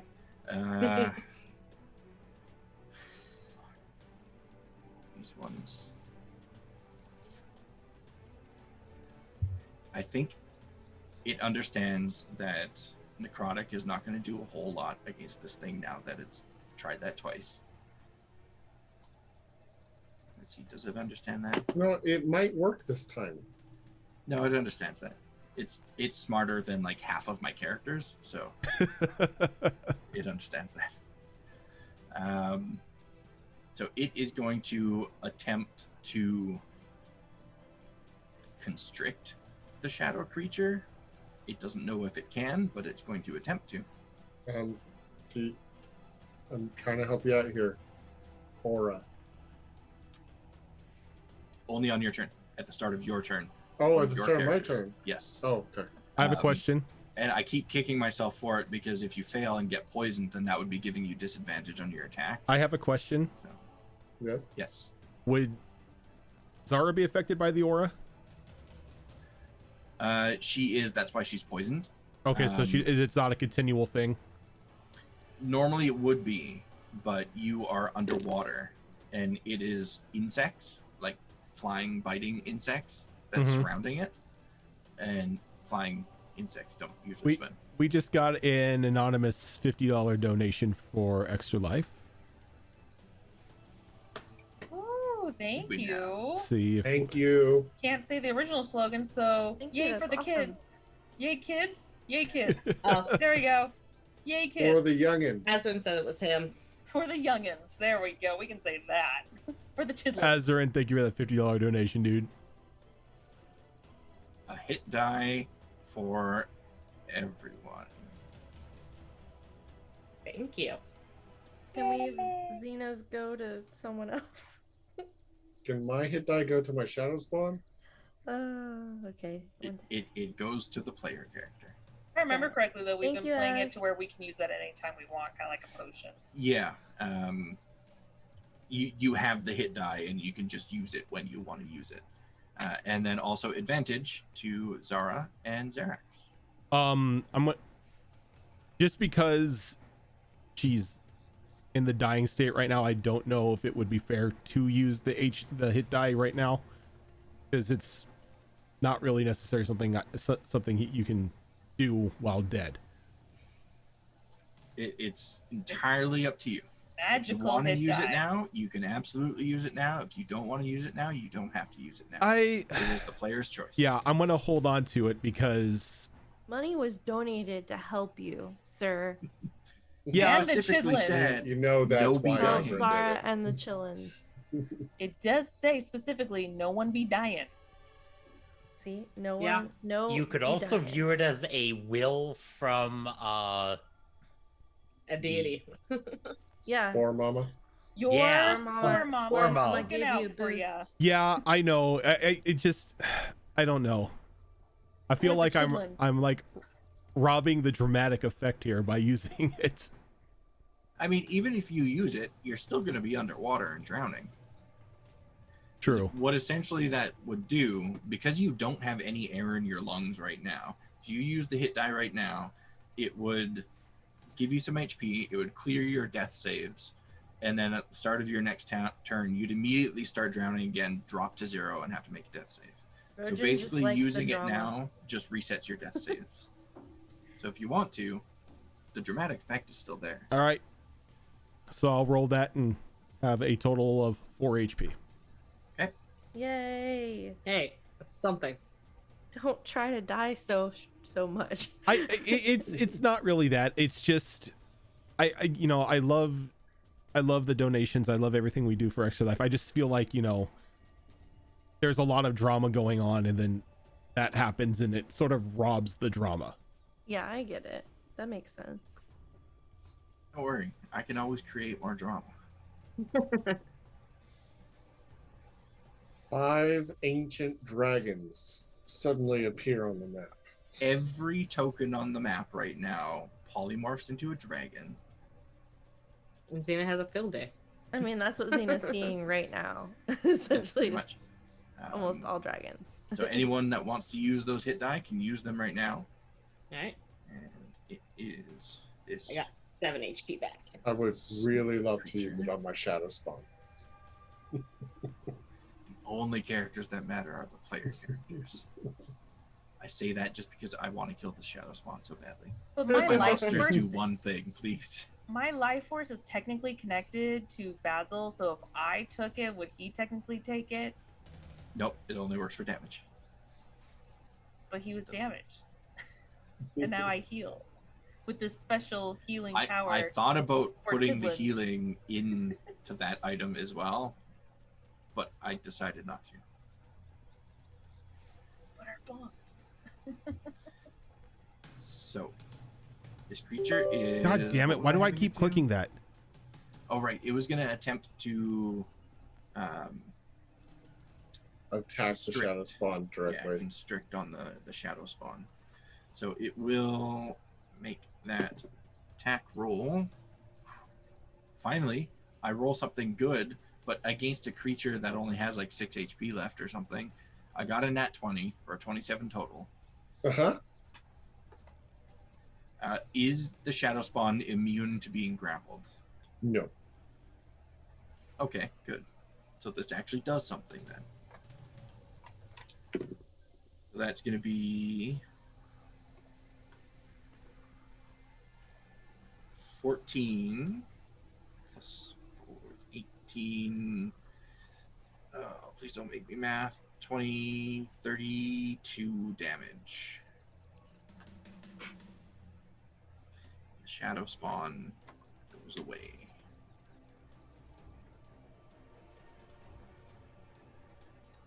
So, But will because it it come was back on another day?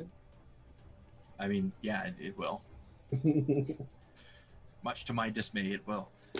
Because it hit with its constrict, it can follow that up with a bite attack, which it will make, versus the tiny servant.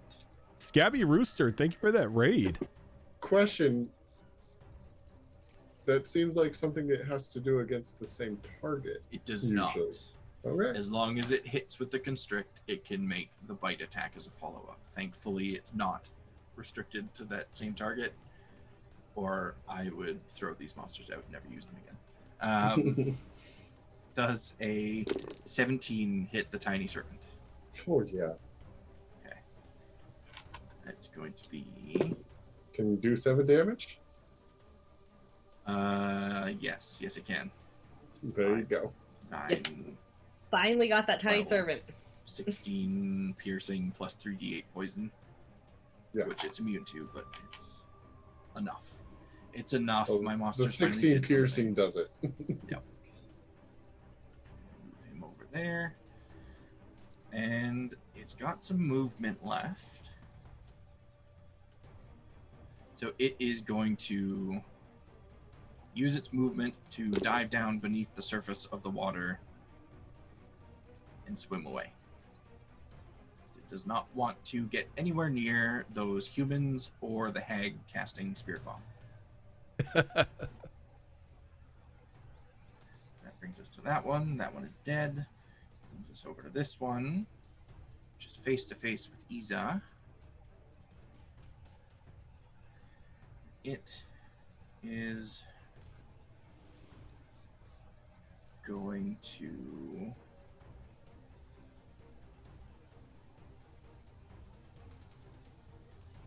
It's going to risk an opportunity attack from Iza. Oh, wholeheartedly will take that. Go ahead and roll that first before I move this guy. 19. 19 will hit. And I have Sentinel, so You sure keep do. moving.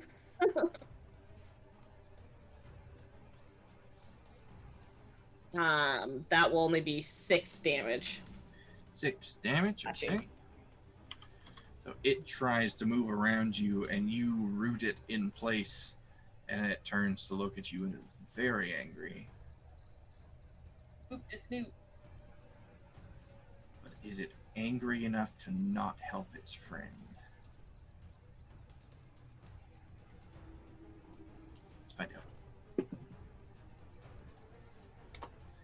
No. So it is going to use its that ability. Okay, that'll work out. Okay, so it is going to dive beneath the water and disappear from your sight. You watch it like kind of jump up almost entirely out of the water and then dive straight down. But as it breaks the water's surface, the shadow doesn't emerge underneath the surface of the water. It's like it just jumped through a portal of some kind. And it is going to reemerge right here. Oh God, did it Misty Step? It Bastard. transported via water. It's a cool trick. And cool it can trick. follow Works for that up Eva, with a though. cooler trick. Well, maybe not cooler. It can bite. And it is going to try to bite. You know what? No. It's going to constrict. It's going to try and constrict the skeleton. Okay. So that is going to be a. Oh, so close to that, not 20. That's going to be 26 to hit the skeleton. Yes, that hits the skeleton. That would be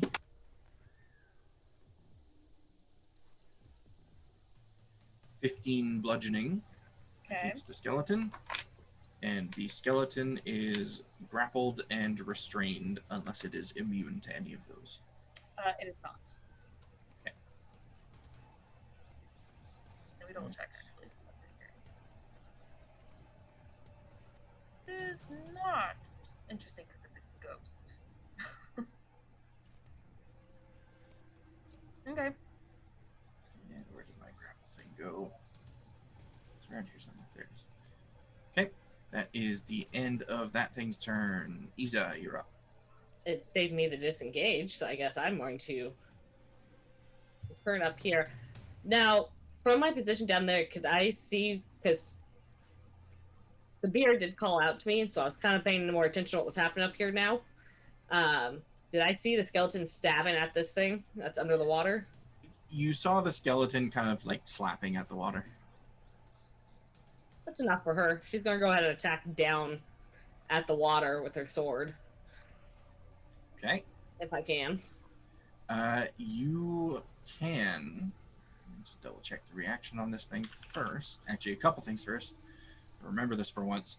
Make a con save for me. Is this the poison? Yep. Alright, I'll do that advantage. Good. Con? Yep. 18. Okay, that is a. Oh, wait, that's against the big guy, not those other guys. 18. Yeah, that's still a save. So you are going to only take 5 poison damage. Okay. And then you are making an attack against the underwater one. Yep. Okay. So go ahead and roll that attack roll. Yep, that is 16. 16. Okay. Big guy is going to use his reaction to interpose his grappled creature between his ally and the attacker. So does a 16 hit your skeleton, Subira? Actually, you know what? Let me double check.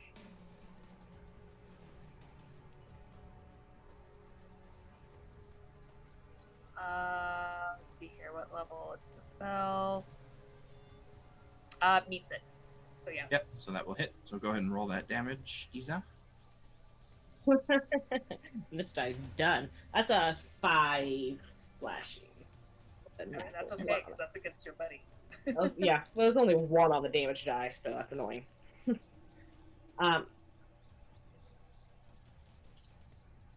They goose an asshole, and I'm just gonna stab down again. Because odds that means something's there. Okay. Yeah, and it is at disadvantage because you can't see your target. I'm at disadvantage anyway.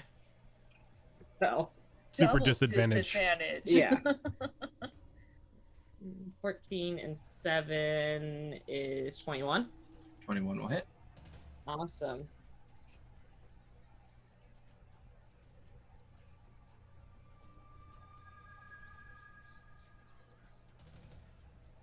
That did pretty much good, so. Okay, that's a better die. That's 6 on the die, plus my 4 slashing for a total of 10. 10? Okay. Oh. Yeah. Yeah, 6 and 4, 10. Sorry. You definitely feel like that blow has struck the target it was aimed at.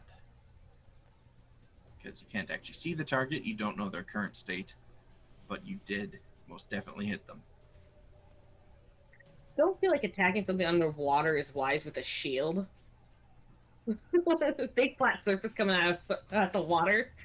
So I will bring my shield around to the big guy and try to smack him with the shield. Okay. As my bonus action. 19? 19 will hit. It's doing good today. And I will try to make it a trip attack since I hit him. Okay. So I'll need a DC 15 strength save. Strength save is going to be. Oh no, that's gonna be a 5. Oh, so he's going to be knocked prone. I also need a DC 15 strength save for the people poker. I forgot about that. Prone people poker. Why couldn't I get that on the prone one? That's gonna be a 21. Okay, so he's not grappled. Let's see, that's 7 plus 5 for a total of 12 piercing damage. 12 piercing. Anything else from you? Now let's go ahead and absence surge and take another couple stabs at the thing underwater. Okay. Why the hell not? Gonna run away with my friend. I doubt that hits though, because that's 11. An 11? Yeah, that hits. Oh, it does hit the one underwater? Yep. Awesome.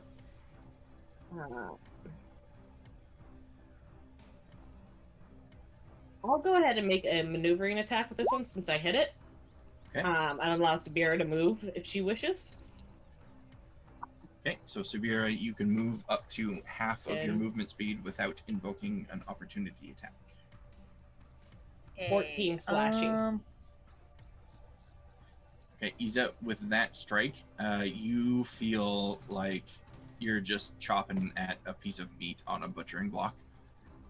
Not really offering any resistance. It doesn't seem to be moving. It's Okay, likely but you know dead. the muscles, nothing like that. Did it float to the top? Not yet. Okay. And I'll just bring around my last slash on the big guy. Also kind of a crappy roll. 13. 13 will miss, I'm afraid. Okay. That's fine. Okay, so that brings us over All I can to do. Yixist, and at this point, Subira and Iza, you see Zara float to the surface of the water. Is she unconscious? Yes, Okay. very much so. Just Okay, because she so- wouldn't, I mean, the character wouldn't know what happened under the water, so, okay.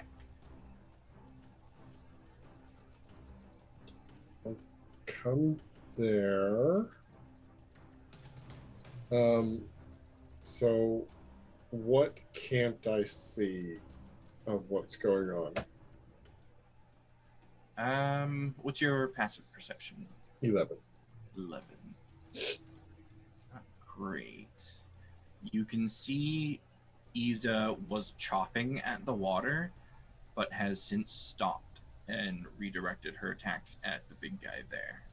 Mhm. So you don't see why, but you're a smart pup. I think you can put 2 and 2 together and figure out that the target she was hitting in the water is no longer a threat.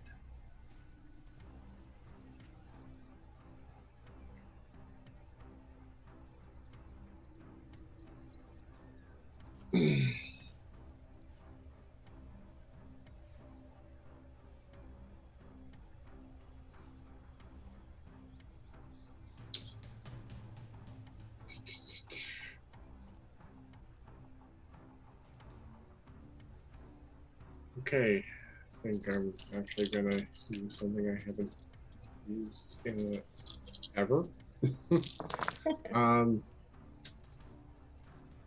Ixis is going to take his coin and he's going to scrape his claw in a circular motion several times around the rim of the coin, and a little sphere is going to apparate and fly forward.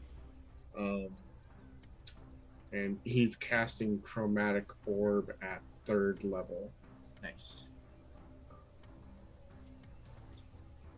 And it's going to be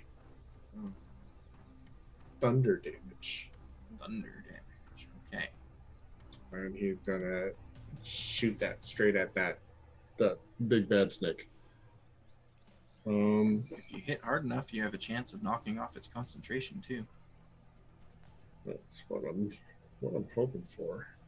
So this is a ranged attack one. Yeah. Okay, so 13 on die plus my 8 is 21. That'll hit. Okay, so base level's 3d8 plus a d8 for every level I upcast. So that's a total 5d8. Yep.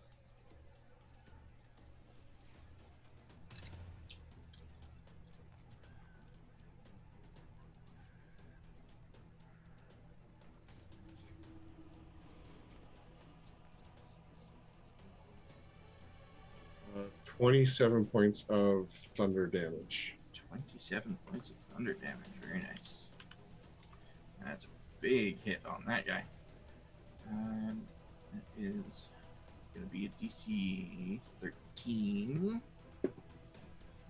Oh, that's a nat 20. I'm sorry. And his concentration on dominate person remains. These things happen. Let's see here. He's looking real bad though.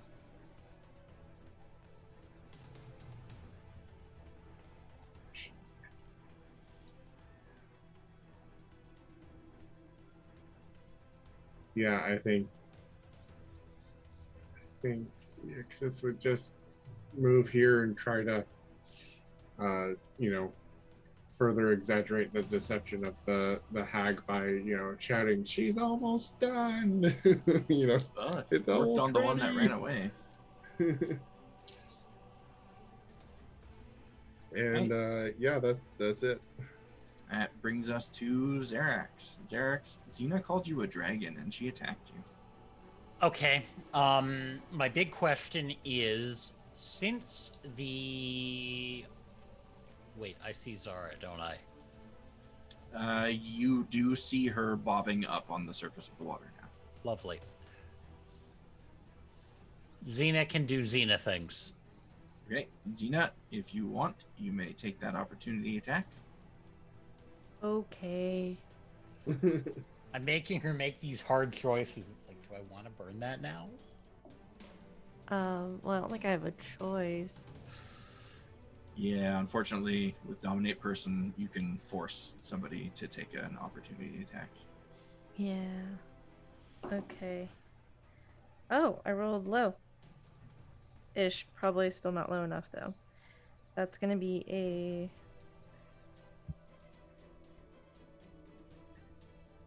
17. That will hit. Yeah. It's okay. And I do 4. Oh, let me see if this is a... Can I do powered attacks and opportunity attacks? Or is it just Not one on more? opportunity attacks. No. Okay, good. So it's just 4, 5, 6, and where'd my character sheet go? 4, 6, 7, 8, 12 points slashing. Okay, I can live with that. Now that Xena's done being abusive. Yeah. Take I that, am dragon! going to burn a second level spell slot and heal Zara. Oh, yeah, Rangers can do that. You know how many heals I actually cast on a regular basis? I feel like it's a lot for this We party. tend to burn Yeah, all of it our is a heals lot. after every combat. Yeah, Yeah. I cast a lot of them. Yep.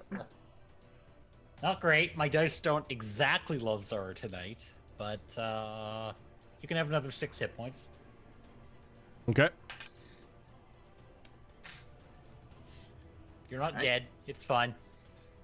Anything else from you? Yeah. Bonus action shift my Hunter's Mark to the thing that's still alive because I assume with Hunter's Mark I would know the other one was dead now. You sure would. I believe Hunter's Mark tells you the direction they're in, right? And if they're dead, then It does, yes, because you can track a creature to up to an hour with it. Yeah. well, there's nothing left to track, so you'd know it's dead. Okay. Then I'm shifting it to the living one. Okay. That guy is dead. Xena, your dragon got away, but you also have a closer, smaller dragon near you. Okay. I'm sorry, Ixis. I'm She gonna can still flip a see the other coin. dragon. If Question is it's, whether or not she's going to continue to attack the same one. heads, I'll continue to attack the one that's already pissed me off. On tails, I'll go to attack the smaller one. It is a heads, so I continue to go and attack the one that's already been pissing me off. And first, let me see if I'm going to do a powered attack or a multi-attack. Do a multi-attack again. First attack is... So it's 22 to hit. Sorry, dude. That will definitely hit. Yeah. Okay, so that's gonna be... Ooh, only 1 point of damage plus all my modifiers. So lowest damage, so that's gonna be 6, 7, 8, 9... Wait. I think it's a 6. Yeah, 6, 7, 8, 9. Yeah, 9 points of slashing. Lowest damage possible for me. Okay. And then the second attack is, dude, that's going to be 18 plus 8 to hit. So I'm disappointed. Okay. I'm sorry. I switched to using my own dice again. They like me. Why'd you do that? I don't know. Why I need to did go you back. do that when you were dominating? Jeez. It was a wise choice, let's be honest. Yeah. I had to go get those other ones cleansed. Ooh, this one's not going to be good. So that's going to be... But the second attack, I don't add the modifier to it, so it's 10... 12 points of slashing damage. Because it's just my... do I add my rage as well for my second attack? You add everything to all attacks. Yep, because Oh, it's that's right. extra attack, right? So it's just an Yeah. extra regular attack. That's right. Okay. Unless it's like some weird bonus attack thing where it's like you cannot add anything, you always add everything. Okay. I was playing a rogue recently. I think that's why it's in my head.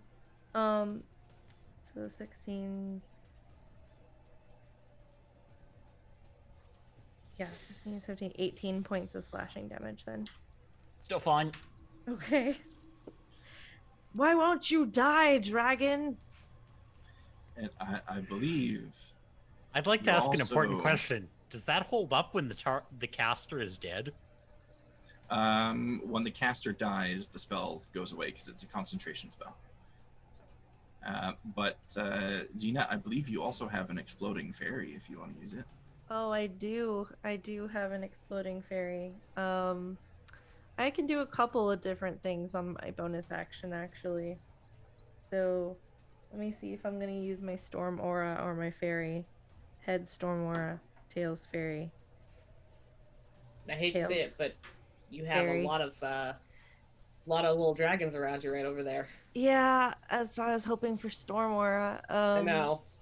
But it's fairy, so we're going to put the fairy right here. And fairy's going to explode. So that will And be a fairy.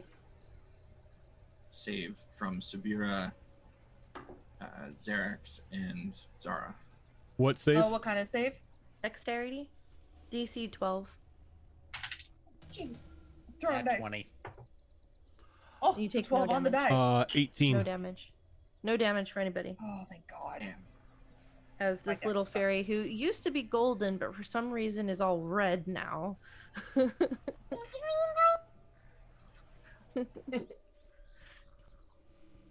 Very off in the corner. That's being punished for not doing enough damage to your allies. All right, To your anything else from you, Xena? No? All right, Subira. Seeing that Zara is now conscious and well, she is going Well, after. she's conscious. Well, she's conscious. Yes, I don't have any healing though. I just stop you from dying. That's all I can do. Okay, I either can turn you into my slave, my undead slave, or stop you from dying. That's the extent of my healing abilities. Just witnessing what Xena just did she's gonna roll her eyes and be like, this party, I swear. All right, hold still. She's gonna extend her hand and cast Hold Person on her. I need you to make a wisdom saving throw. Okay. Please use your boyfriend's dice. Okay. Well, I the more will. important question. No, that was old rage, not new rage. Never mind. Oh no. Oh no, I rolled really well. Now you Oh, roll well for a wisdom save. I know, I rolled one of his dice. Don't you have like a negative in your wisdom save? I do, but it's still a 17 Son of a bitch! because I rolled an 18. What I want the you on my team all the time, Xena. Yep. Oh, We knew Fox's new favorite for any kind of She's really focused Dominate on that itself. dragon vision right now. Oh, you know what I just noticed? This is a creature, not a humanoid. I was gonna say, I Oh, forgot okay. since it's technically at 4th level, I could technically use it on another person as well, but there's no other person I want to use it on other than you. Meh. She just looks very disappointing, which is just wider eyes, really. Since she don't blink, so. Well, there goes the last of my spell slots, so. Okay. Thank you for trying. Oh, Back to a good old Yeah. Eldritch Blast. yeah. But that's an action, not a bonus action. So, Basil, who's currently being restrained, Yep. is going to bamf out and be like, "Wacha, wacha," because he's a ghost and he just moves through and wiggles out. So he's As actually ghosts do. going to, he can fly 40 feet in the air. But since he's going through something, he can only go 15 feet in the air because it's half movement. If he goes through Stoof. So he is technically where he is right now, just 15 feet in the air. Okay. Technically 20 because he hovers 5 feet, so 20 feet in the air. Anything else Um, from him? He is going to take a whack at this guy. Where's my d20? There we go. Is he doing a ranged attack? No, these are all melee. So he just Cannot kind do of. melee if he's 20 feet up in the air. Oh, my bad. How tall is this creature? I figured the token was misleading. I thought it was taller than it really looks. Right now, it's like only 2 or 3 feet because it's prone in the water. Oh, that's right. Knocked him prone. It's in the water. Okay, if that's the case, because I didn't realize he was in the water. Instead of moving up, he's just gonna move directly out, like Okay. backwards. I thought he was up in the air. So if he moves backwards, the creature can get an opportunity attack against them. That's fine, Which it will take. because it doesn't necessarily say that you can't, just that it can move through objects. It will be doing this at disadvantage, though, because it is prone.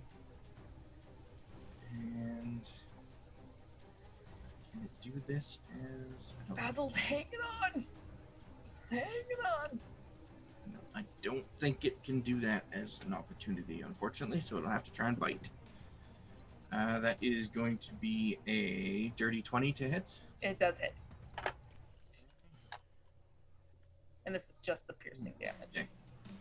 That is going to be 9 piercing damage. Okay.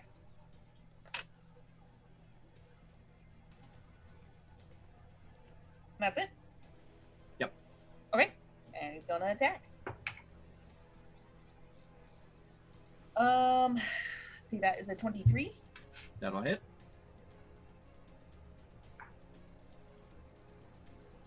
Uh, 13 necrotic damage. Okay. And wisdom saving throw. Wisdom saving throw is a 19. Okay. That's cocked. God, my repeated rolls. Okay, it's 23 again. That'll hit.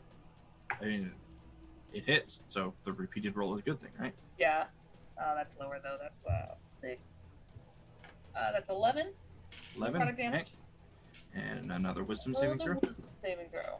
That is going to be an 18. Killing me, Smalls. All right. Looking real bad. That's what it's what Basil's doing. Basil's flickering a bit.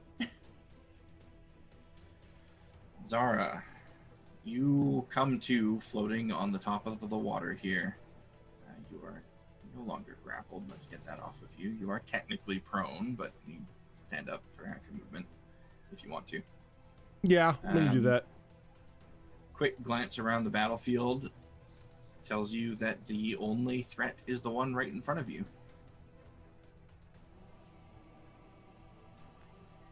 Hmm. And it's looking real bad. All right, if it's looking real bad, I guess I'll make an attack against it with the 9 live stealer. Okay. So since it's prone, it would be advantage, but since I'm poisoned, that's disadvantage. So it's a normal roll. Yep. Jesus. Of course, that's a 9. A 9 is not gonna hit, I'm afraid. That's it for me. Oh, right, you're a druid. You don't have multi-attack. Nope. Okay. Oh, it's a magic caster's world. So, that one ran away. That one's dead. On its turn, though, I will make it do a Constitution save. Ooh, okay, this could do it. This could do it. He's good with con saves, though. I think that's gonna save, unfortunately.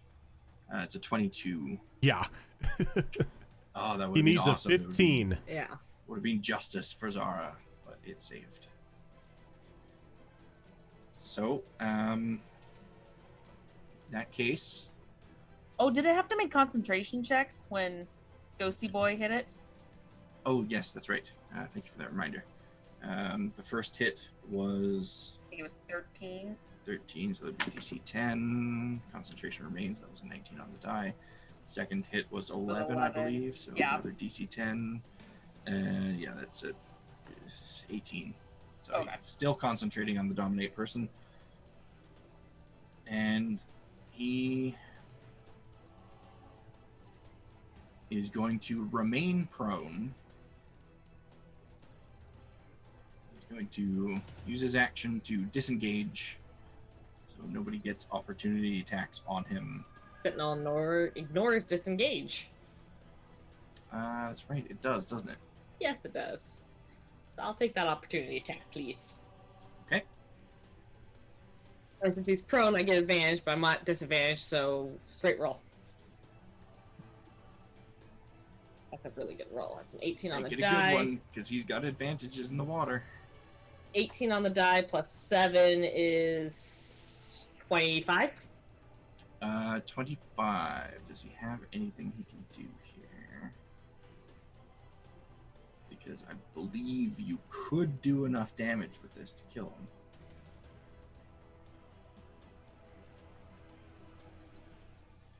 He has no reactions for reducing this damage, so roll high.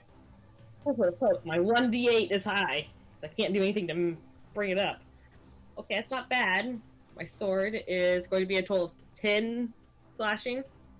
10 slashing, okay. You drive your sword down into the water as this guy tries to make his getaway, and you feel it connect. And it sinks deep into him, and he kind of rears up and breaks the surface of the water, screaming out into the open air. And breathing very, very heavily, raspy breath, turns to look at all of you, and with his last breath, says, "Our death is only temporary." And then he falls lifeless into the water. You know, so many creatures keep telling us to get out when that's what the fuck we're trying to do. That marks the end of initiative. As he dies, the spell on Xena fades. And where did- all threats seem to be taken care of. Where did the dragons go? There was just a grouping of them right in front of me. They flew Where'd away. you guys come from? You're hallucinating. And ow. What? What do you mean? Wait, That looks like. Did I? Yeah, you did. I hate it when they mess with my head. It's just unfair, you know? It's pretty easy to do.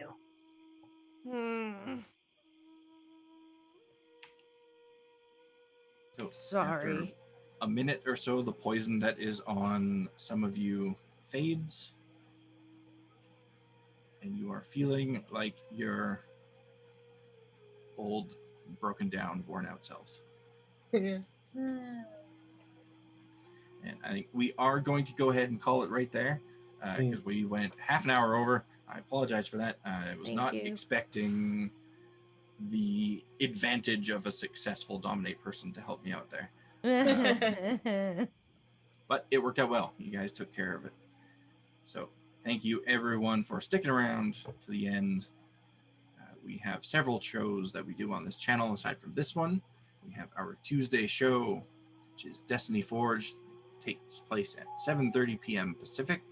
On alternating Saturdays, we have Withered Wastes and Wayward Wanderers starting at, I need to change that command because they both start at 12 p.m. Pacific now. And on the first Saturday of every month, we have our lore talk show, Behold Lore, which starts at 5:30 p.m. Pacific. All of these shows can also be found on our YouTube channel. If you want to find all of our links to all of our various platforms, just go to beholdrp.com. Thank you again for sticking with us, and we will see you tomorrow.